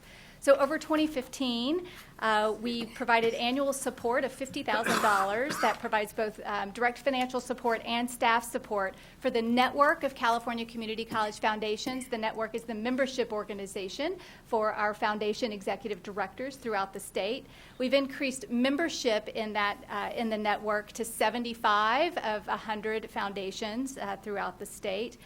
We've increased engagement in our national conference for community college advancement that happens here in California every year. We had 133 California participants this year. That includes both foundation staff and college leadership, college presidents, and we're increasing engagement of college presidents in philanthropy and fundraising. And we've supported enhanced leadership, training, network, and advocacy at the local level to promote the importance of fundraising in our community colleges. As we look forward to 2016 and our work to support our community college foundations, we're really looking to increase capacity building support for the network so that it will improve their overall effectiveness and impact of their organizational goals. But really, we have so many local foundations that are underfunded and under-resourced, and so what we're looking to do is to try to provide capacity building support to improve the effectiveness of the work of our local college foundations. Goal number 4 is the system. That's all of you. So our work around the system is, of course, to further the missions and goals of the California Community Colleges, the statewide chancellor's office, the Board of Governors, by expanding and diversifying resources through relationships such as the Ford Foundation.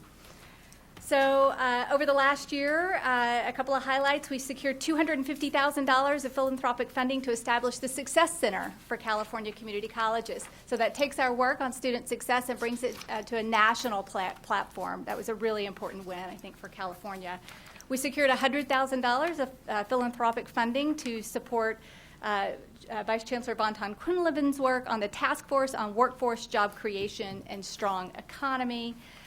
We have worked to enhance statewide and regional career technical education support. We implemented the Community College Link Learning Initiative that was also in partnership with Vice Chancellor Bonton Quinlivan and her team.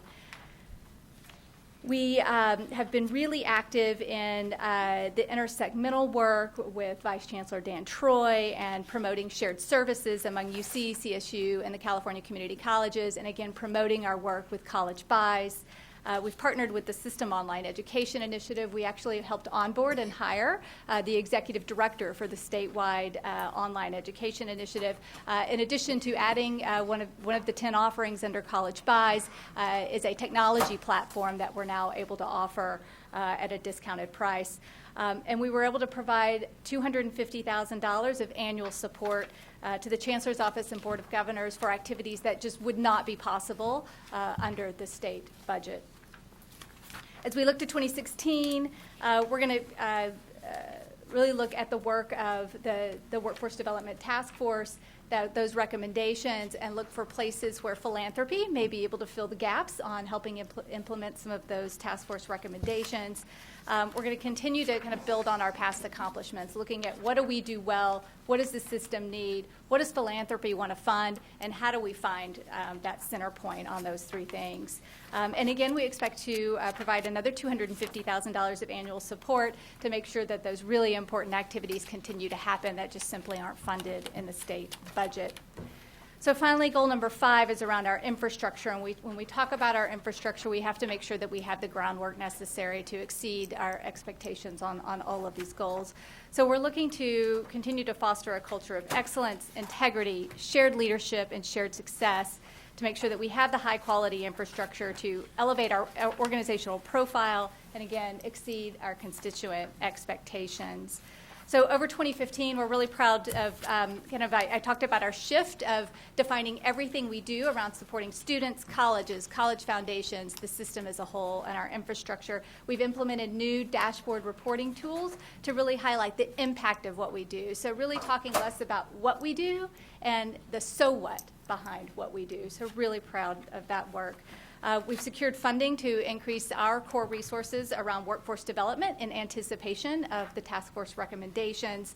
We continue to grow our brand recognition. Over the last probably 3 to 5 years since I've been in this position, I'm getting much less of, now, what do you do? Who are you and what do you do? And now people know, oh, you're the foundation and you're working on X, Y, or Z. So people know who we are. Our phone is ringing, and that's really exciting. And we're really excited about the work that we're doing on our own kind of employee culture. We've really done a lot of work around increasing employee engagement, alignment, and overall morale. If you can imagine, we run a lot of diverse programs and services throughout our organization, and it's really easy to get siloed. And we've been spending a lot of time trying to bring the team together and understand how everybody interrelates, whether you're running a student mental health program or you're running College Buys and saving students, faculty, and staff money. This slide I want to spend just a minute on, and then I'm going to breeze through the rest of it. So over 2015, we secured almost 70 new funding streams, 85% grant application success rate. This is incredible. I have 2 grant development professionals on board. So how do we do this? We do this 2 ways. One is that we really leverage our partnerships. We leverage our relationships with all of you. We leverage our relationships with all of the folks along this the wall here in the Chancellor's office. We leverage our relationships throughout the system to really broaden our team from those 2 grant development professionals to folks that are out in the system who want to bring in money and want to use us as the hub for that. The success rate is because we are very strategic at what we go after. We very rarely go after something that is just a bright idea and we go out and find a funder. Generally, a funder comes to us, or an idea partnered with a funder comes to us. We're able to package that program and get a win. So we're really efficient at how we go after this money. And we're able to do that. That results in those 70 new funding streams, 85% grant application success rate, resulted in a $30 million budget this year of money coming out into the system. With a very efficient spend rate, 85 cents of every dollar that comes into the foundation goes back out in direct program and service support for the system. So we're really efficient in how we do our work.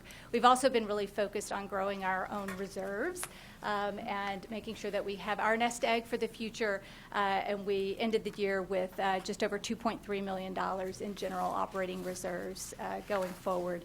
So as we move forward to 2016, building on that momentum, becoming more and more that go-to hub for our statewide programs and projects, And we expect to generate another $30 million in total revenue, again, very efficiently providing 85 cents of every dollar in direct program and service delivery. So it's been a busy year. It's been, we're very proud of the work we've done on this last year. We feel like we've increased year-over-year overall impact. As we put our annual plan in place, we beat or achieved almost every annual plan metric that we put into place. We're becoming more and more aligned with the work that you guys are doing. Your priorities are our priorities, and it's paying off. And our new business opportunities, we're making sure that we're going after those new business opportunities with making sure that we're covering our cost of doing the work, that we're building our reserves to make sure we have that nest egg for the future, and that there's a real mission impact to the work that we're doing. And that concludes my presentation. I'm happy to answer any questions. I would simply say to the board, we could not do our work without the foundation. It's that simple. Yeah. They really ×2 our operation, and to Keitha and her staff, I just can't be complimentary enough. Thank you. So open it up for discussion or questions. Could you make a brief comment to the new board members about the Osher Foundation and the work we've done there? Sure. So back in, 09, 2008. maybe 08 through 10, the Bernard Osher Foundation made a really historic landmark gift to the California community colleges. So they made an initial $25 million gift with a $50 million matching campaign. So over a 3-year period, we embarked as a system on a fundraising campaign to attract these matching dollars into the system. And the campaign was around providing or establishing a statewide endowment for student scholarships. So we now have a over $70 million statewide endowment that supports all 112 colleges from throughout the state and provides 3,800, I think, student scholarships per year. So it's a really important initiative. It was really historic in providing that support at the statewide level, at the centralized level. So we're now managing almost $90 million total of statewide investment funds, which we think we have a lot of opportunity there to leverage that expertise that we've developed over the last several years to offer even more services to our local colleges who might have smaller endowments and may not have access to the investment funds that we have access to at almost $100 million. Unbelievable. Yeah, I want to also extend a personal word of appreciation for your leadership over the last few years, because it really has been transformational from where I sit to see these results that have been generated, the turnaround in the building of an operating reserve and the strengthening so that you're now a go-to source for people up and down the state. And we're going to obviously need your support in partnering as we continue to pursue some major initiatives, including, as we'll probably discuss in coming meetings, on a strategic plan for the system and that things we couldn't do without the support of you personally and then the entire staff and the foundation. So we have a couple of board members that have served or are serving on your foundation board, and that alignment has paid off important dividends. So Absolutely. Thank you. Thank you. Great. Thank you. Thank you for the report. Thank you, Lisa. We will now move on to board member reports, and I will start with Member Reed. I'll pass. Member Belinsky. Since our last Board of Governors meeting, I attended the Academic Senate for California Community Colleges Curriculum Institute. It's an annual institute, and it was held this year in Orange, California. The title of the institute, With Healthy Curriculum, Getting into Shape and Keeping It That Way. Part of the reason for reporting on this are things like one of the pre-sessions on July 8th was the Chancellor's Office Strength Training for Curriculum Specialists. A number of people from the Chancellor's Office came to the Institute and provided a very intense 3-hour training on what it takes to get courses approved, curriculum approved, how to load things. It was really very good. I'm sorry that Vice Chancellor Walker isn't here. I want to thank her. She provided a Chancellor's Office update at a general session. I want to thank Vice Chancellor Knowlton for being there, especially for her role in the presentation with Sean Brick the Associate Director for University-Wide Undergraduate Admissions. They did a very detailed and important presentation on the UC Transfer Pathways program. I also attended a breakout on the Program and Course Approval Handbook and essentially look forward to seeing that come here next summer. And I want to thank Dean Chris McCullough, she was here most of the meeting today, and her team for the various presentations made throughout the Institute. Again, really very, very helpful. One of the last sessions I attended was on the bachelor's degrees as the Academic Senate for the state works to develop proposed guidelines for Title V that would eventually come here to the Board of Governors. I just want to say thank you to the State Senate, the team who put together the Institute. It was really quite well done. I'm now looking forward toward, hopefully, attending a budget workshop next week at Las Positas, the enrollment management training at the beginning of August that's going to be held at San Mateo, and then at the end of August, as we've already heard, the Strong Workforce Wrap-Up Town Hall in San Francisco. And so I say thanks to Vice Chancellor Dan Troy, Teresa Tena, and Vantang Punilvan. Thank you, Member Belinsky. Member Burdick? I'm going to look forward to having things to report next time, since I was appointed just a few days ago. Member Hawkins? No report. Member Epstein? Just say one quick thing. I had the pleasure of watching Vice Chancellor Vantang Quinlivan at the Bay Area Council big annual event, Outlook Conference. She shared a stage with on a panel with some very interesting people, and also Governor Brown was on the program. She did a great job and represented us very well. Member Corr? Thank you. First and foremost, I wanted to apologize for being late. Coming here, I was a bit conflicted to hear the CCSF resolution passed. During my time as a board member, a lot of faculty and students have expressed their dismay over the special trustee that's been appointed and the environment that it's fostered on their campus. I was really happy to hear about the amendment added, however, and I look forward to the report on CCSF. And since I'm moving to the Bay Area, I really want to visit their associate and student body and see their perspective on the things going on and really gather the student outlook. Over the last 2 months, I was able to attend 2 Student Senate for California Community College meetings. They recently appointed a new executive cabinet, and I'm really looking forward to fostering a relationship with them as they basically disseminate a lot of information to all 113 student bodies across the state. Something I worked on with the last Student Senate was drafting a Board of Governors newsletter. So as we have our meetings, it'd be like a summary of everything going on, and that would be sent through the student listserv. So students are informed with what's going on, and it's basically just like a draft down. And I think that really engages students and helps them become aware of the board, because a lot of students aren't, and helping them know what's going on. So I look forward to keeping that going on with this term. The applications for the student BOG members are going to be sent out by this month. So that process will get rolling. I think the process takes about 3 to 4 months, so maybe we'll be looking at a new student member by January.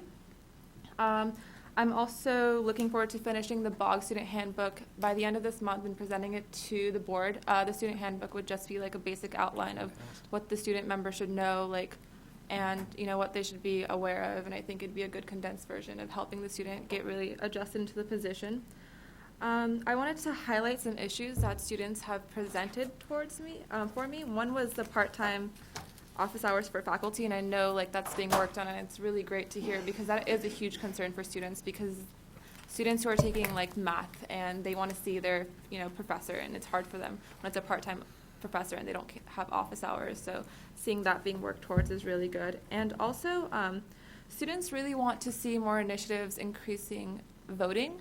So near Election Day, having voting booths on campus or just redirecting them to voting booths, that's something that students really, really want. And the last Vice President for External Affairs for the SSCCC worked towards that, and I'm looking forward to working with the new Vice President of External Affairs for the Student Senate and maybe establishing voting booths on different campuses and placing them around and just getting the information out there, because students really do want to engage in that. And one of the things that was also on my list was mental health, and that was something that we covered today, and I hope that's a conversation that we can keep going, because I think that would really, really contribute a lot to student success. So that concludes my report. Thank you.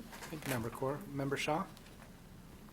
I have the pleasure of being briefed by the Chancellor and Vice Chancellor Stewart, along with Board Member Perry. I also had the opportunity to visit Compton College along with Vice President Estolano and others. I had,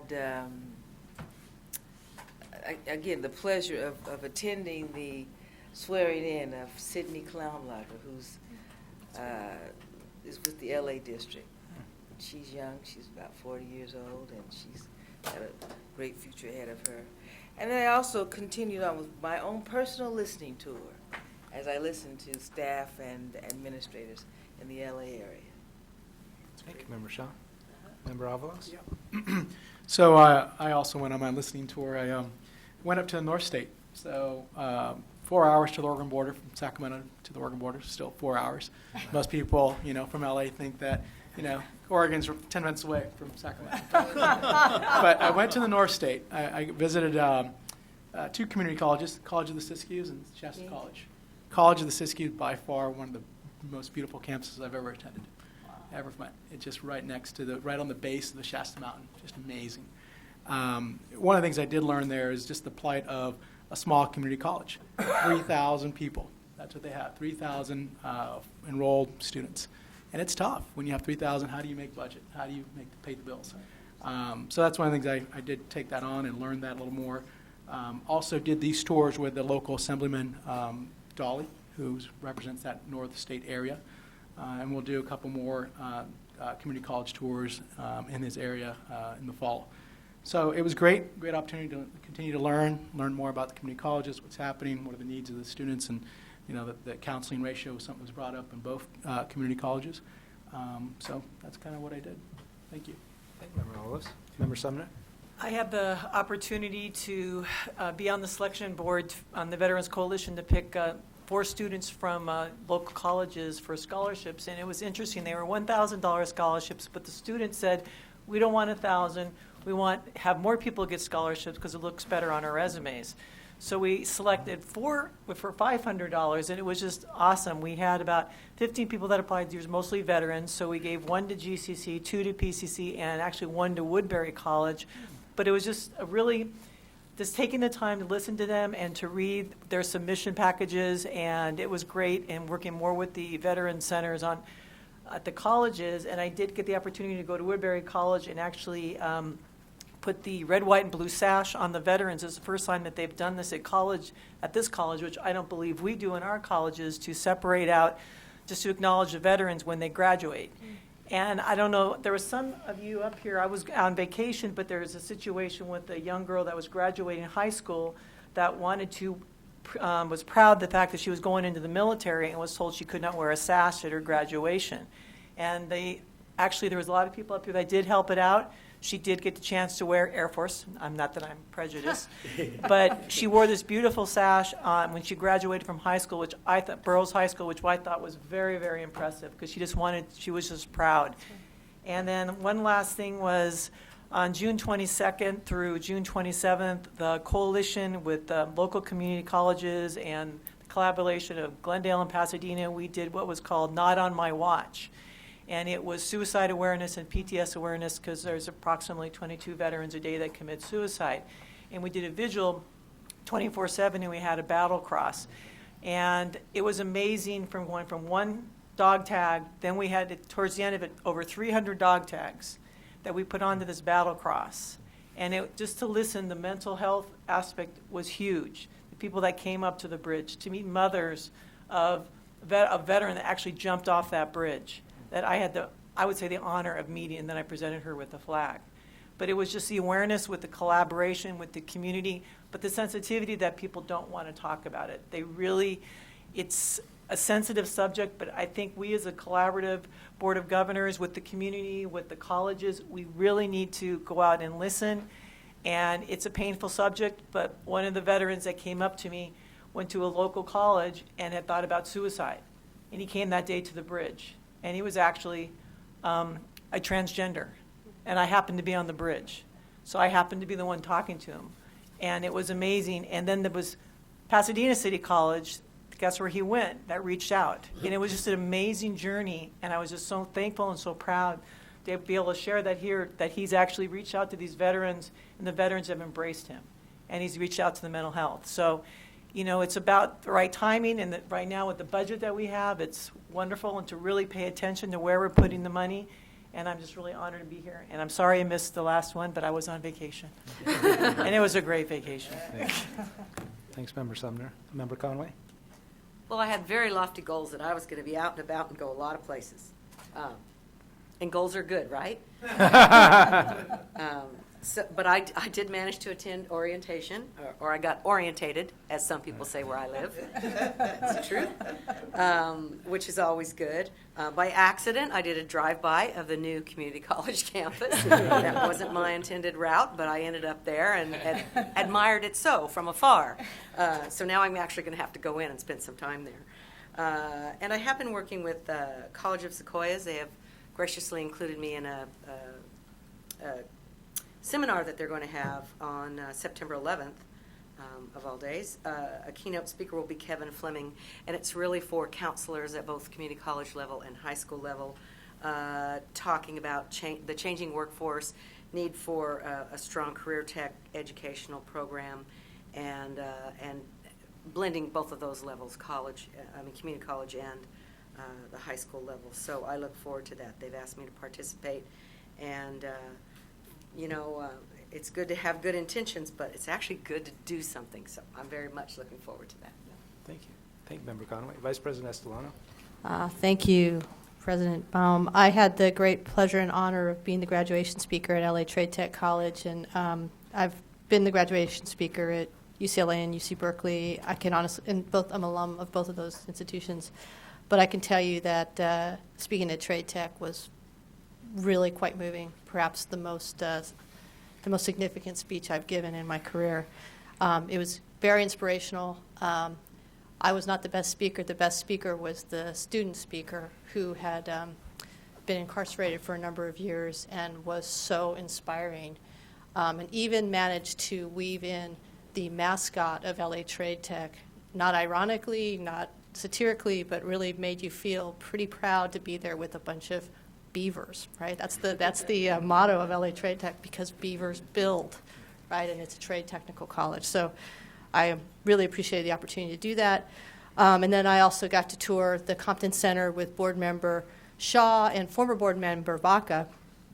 We spent 4 or 5 hours there. It was a wonderful tour. We got to talk with the special trustee, with the president of the El Camino College, the COO of the Compton Center. Got to meet a number of students and trustee members. It was great. And so the contrast between how Compton has been dealing with its loss of accreditation and the response to how it's been going with San Francisco, it was great to see that contrast, to understand the different pathways that can occur. But I think, not to speak for Commissioner Shaw, because nobody could speak for Commissioner Shaw, but I think we came away. Commissioner Shaw. I'm sorry, it's your old job. Board Member Shaw, you'll always be commissioner to me, Valerie. But I think we came away from there feeling very hopeful about the prospects of the Compton Center. We got to see a new construction project, the Allied Health Center, which is going to be tremendous. It's under construction, and we hope to get invited back for the ribbon cutting in December. I'll invite you, Board Member Sumner. It's going to be where their nursing program is. So it's really a cool facility. So that's basically what I spent my last 2 months doing, plus hiking the Inca Trail to Machu Picchu. It was awesome. Thank you for that report. Now we'll move into our public forum, and I see some We have cards 4 here. cards. Okay. Too, so we'll move to the public forum. Okay, so we have Sharon Vogel, Kim Lee, David Morris, and Timothy Killikelly. So we'll start with Ms. Vogel. Hi, I'm Sharon Vogel. I'm nursing faculty at Butte College. I teach everything from CNA to LVN to LVN to RN to the RN program. And I'm also teach part-time in the Chico State program because we're so short of nursing faculty, we work as a team. So I'm proud to represent that, but I'm here because I am the new president of FAC, and I wanted to introduce myself a little bit. I am very active in my local academic senate. I was on the past Senate Exec Committee for about 8 years at the statewide level. And through that role, I had an opportunity to participate on a number of chancellor committees that especially involved CTE and workforce, but also was on the Professional Development Task Force because that's one of my loves. I'm also the VP, the Vice President of our local union through CCA, and I've been on a number of statewide nursing programs. So I've been around for a while, and I love what I do, and I love the opportunity to be the president of FAC. In the future, I look forward to coming to speak with you regarding, likewise, the mental health issues and health programs. On Butte, we're very blessed. We have 2 mental health counselors. They're booked to the max. Plus, we have 2 nurse practitioners and a physician. Our health services are booked to the max, so it's a huge need. I also look forward to coming to speak when we get discussing the CTE workforce initiatives, legislative measures, budget measures, professional development, I hope, in the future, and part-time and full-time faculty issues, but especially part-time issues. They are the key link for our students and student success. So I look forward to coming to speak to you on those issues in the future. And to make you aware that in the fall, we're back at sponsoring a day-long diversity conference, and we're also in the spring sponsoring a counseling conference, and that was the second time we've done that, because counselors really had no group that they could go to get together to talk about the issues they're dealing with, especially with the implementation of the Student Success Task Force and the Equity Task Force. And they are loving it. We had over 300 participants of counselors who came and said, we need to do this more often, so we're going to offer our 2nd annual. I encourage you to come and visit Butte College when you're up next north. Last time you flew right by us, but we're worth the stop. And our students do wear the red, white, and blue sash, and we have had them for a long time. And we, I think, have a very, very good Veterans Center. So I look forward to seeing you over the next 2 years, and thank you. Thank you. Thank you. Kim Lee, followed by David Morris.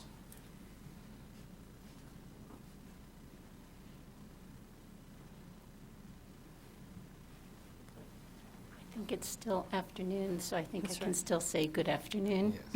Board of Governors, Chancellor Harris, President Baum, and Vice President Escalano. My name is Kim Lee, and I'm a retired teacher after over 37 years with the California Community College system. And by the way, my father also taught in a second career 20 years in the community college system. So we represent quite a number of years and devotion to the community colleges. So I know your time is precious, and I wouldn't be here today except this is a matter of great importance. So despite the record that clearly shows the California accreditor of the community colleges is, dare I say, out of control, has acted illegally and arbitrarily, and continues to scare the colleges it accredits, the California community college system has done little to stop this behavior. When City College of San Francisco had its accreditation terminated in June 2013, the system took swift action and installed the special trustee, as we all know, with extraordinary powers that has remained in effect until June 30th of this year. At this very meeting, there was an action item to continue with the special trustee without extraordinary powers at CCSF, who will have stay and rescind power over a democratically elected local board. I appreciate that you will entertain the possibility of shortening the term of the special trustee. Indeed, I'm impressed how nimble the board can be. So it is clear that the system is willing to take swift action when it is perceived that there is a need. Where is the urgency in dealing with the problems of the ACCJC?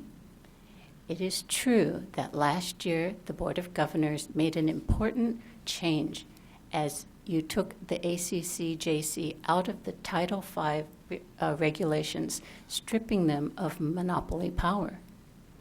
But that decision means little if no further action takes place. The ACCJC remains our accreditor. In 2013, there was an accreditation task force report with findings and recommendations.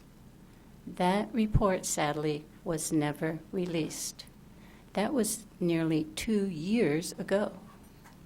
In fact, the Accreditation Task Force was reassembled, and it is my understanding that they are nearing completion of the current report. Ms. Lee, your time is elapsed. Oh, Okay. can I just make One statement. This new report and its findings need to be released immediately upon its completion without any further delay. The community college, the California community colleges deserve better. Thank you. Thank you very much. David Morse. Followed by Tim Killikelly. President Baum, Chancellor Harris, and members. I just have a couple of things that I would like to update you on. First of all, the Academic Senate wants to extend its congratulations to new member Burdick. We were thrilled to hear about his appointment and very happy to see him here and look forward to working with him. We know he'll be a great voice for representing faculty concerns. But we also do want to thank and recognize the service of Manuel Baca and for all of the terrific service that he did on this board, also as a voice of faculty as well. And we want to extend our congratulations to Clovis for their new status as our 113th college. We were very excited about that development and also look forward to having them join us. Member Valinsky already told you a lot about our Curriculum Institute, so we stole my thunder a little bit on that one, but that's okay. But do want to note this was the biggest event we have ever done. We had 500 people there, faculty, administrators, and classified staff. We're planning a bigger one for next spring, but I'll tell you about that on another occasion. But it was a very exciting event to have so many people there, and again, it went very well. Member Belansky, again, was in attendance, and we appreciated that. And also want to note, he told you about a number of the different presentations, but one that he didn't mention was, again, that former member Baca was also there, and along with our Vice President Julie Bruno, did a presentation on civic engagement that also was very well received. So we also want to express appreciation there. For just a couple of things for next year, just to have in front of you, and I will give you a calendar on another occasion. But our plenary session for fall will be in November. In addition to our regular institutes next year on accreditation, CTE leadership, and curriculum, we will again have our academic academy. You heard a lot about that last year and how successful it was, focused on equity. It will again be focused on equity. Last year it was pretty strictly on the equity and SSSP plans. This year, we want to go a little bit broader in terms of talking about equity and cover some other issues, among them talking about faculty, diversifying our faculty and faculty hiring, and some of those kinds of issues as well. And then we have added an additional institute for next year on instructional design and innovation. So we're also excited about that. And again, I will give you dates and more information on those as they come closer.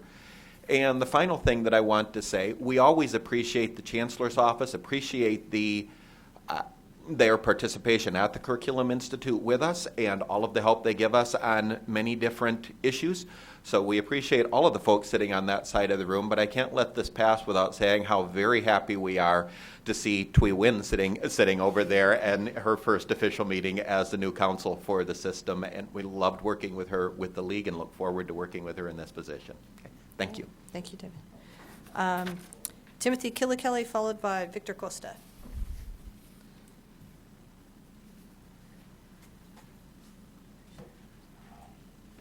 Thank you very much. Good afternoon. Tim Killikelly, AFT 2121 President.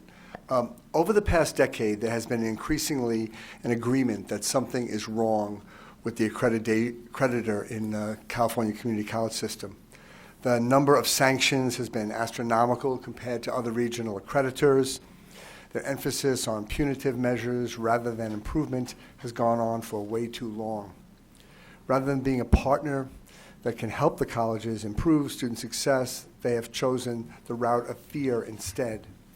And as each group, agency, or organization that has examined the actions of them has found some degree of culpability. California Superior Court Judge Carnow in the Herrera lawsuit involving City College found that they had violated state law and federal regulations. The California State Auditor found a disturbing pattern of arbitrary, inconsistent treatment of colleges and an utter lack of transparency. The Department of Education, the U.S. Department of Education, has asked ACCJC to defend itself and to come into compliance with federal regulations. The Commission has been consistent about one thing. They have remained intransigent in not changing their ways despite these findings. In the case of the City College lawsuit, they make it seem as if they had actually really won the case.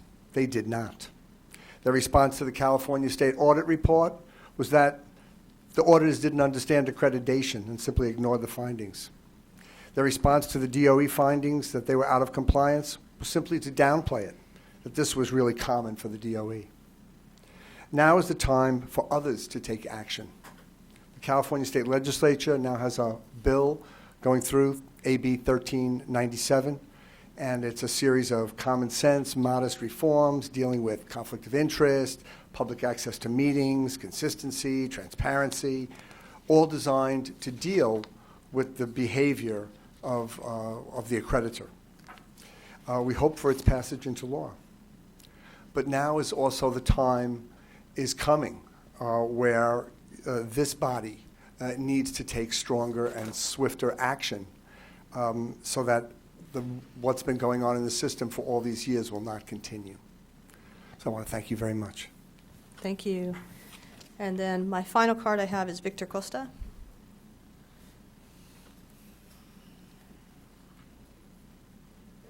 Hello, everyone.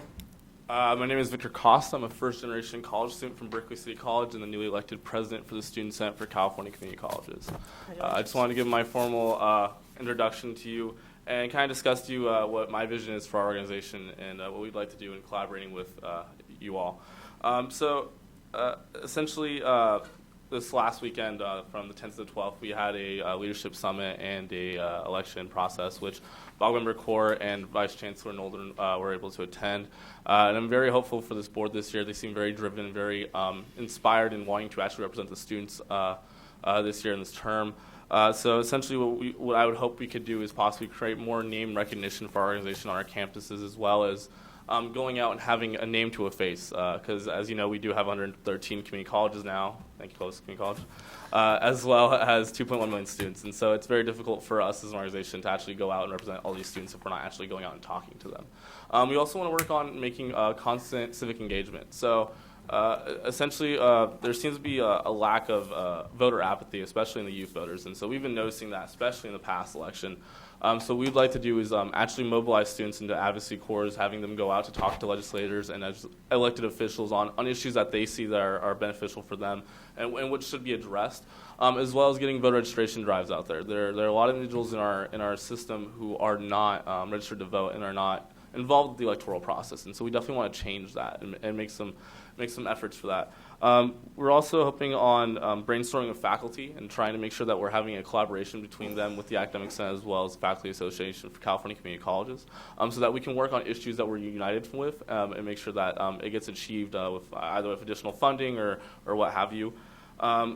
Also, another thing I'd like us to work for is either an extension or a replacement for Proposition 30. I understand that the sales tax will be sunsetting in 2016 and the income tax will be sunsetting in 2018, but this is a huge issue for us, especially with the funding formula. And so essentially, I would like us to start working on that and trying to find a way to either extend it or find some other way of increasing revenue through Prop 98 or what have you.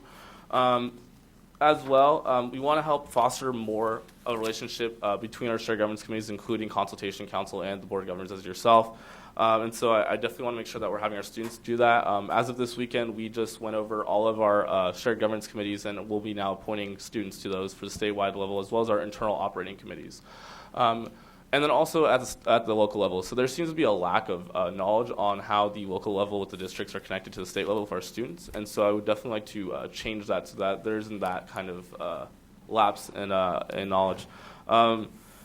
as well as also advocating for 4 student representatives for CSAC. So this past weekend when we had our summit, there was a discussion on that and how there's only 2 student representatives on the California Student Aid Commission. And we noticed that there seems to be an issue where the public institutions are basically having Hunger Games with the last spot, and whereas the private schools are getting the other seat. And so we've already talked to Mr. Costa, your time has elapsed. Okay, so sorry about that. It's not just because you said Hunger Games. All right. Anyways, thank you for letting me talk, and I will see you at the next meeting. Thank you. Thank you. Does that conclude? That concludes, those are all the speaker cards I have. Thank you very much. I want to thank Jason and Chris for attending our meeting and seeing the actions of the Board of Governors. We will now recess, and we will reconvene tomorrow in closed session at 10:30 after our the Rice Awards. But for now, we stand.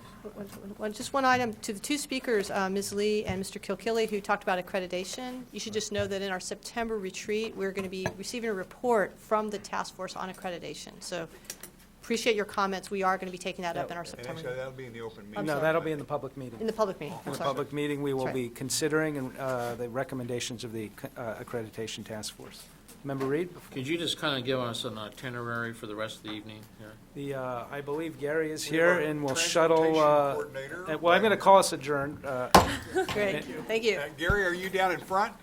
I will be in a minute. Okay, great. So in about 10 minutes, and then we'll go directly to the restaurant and then back to the hotel afterwards.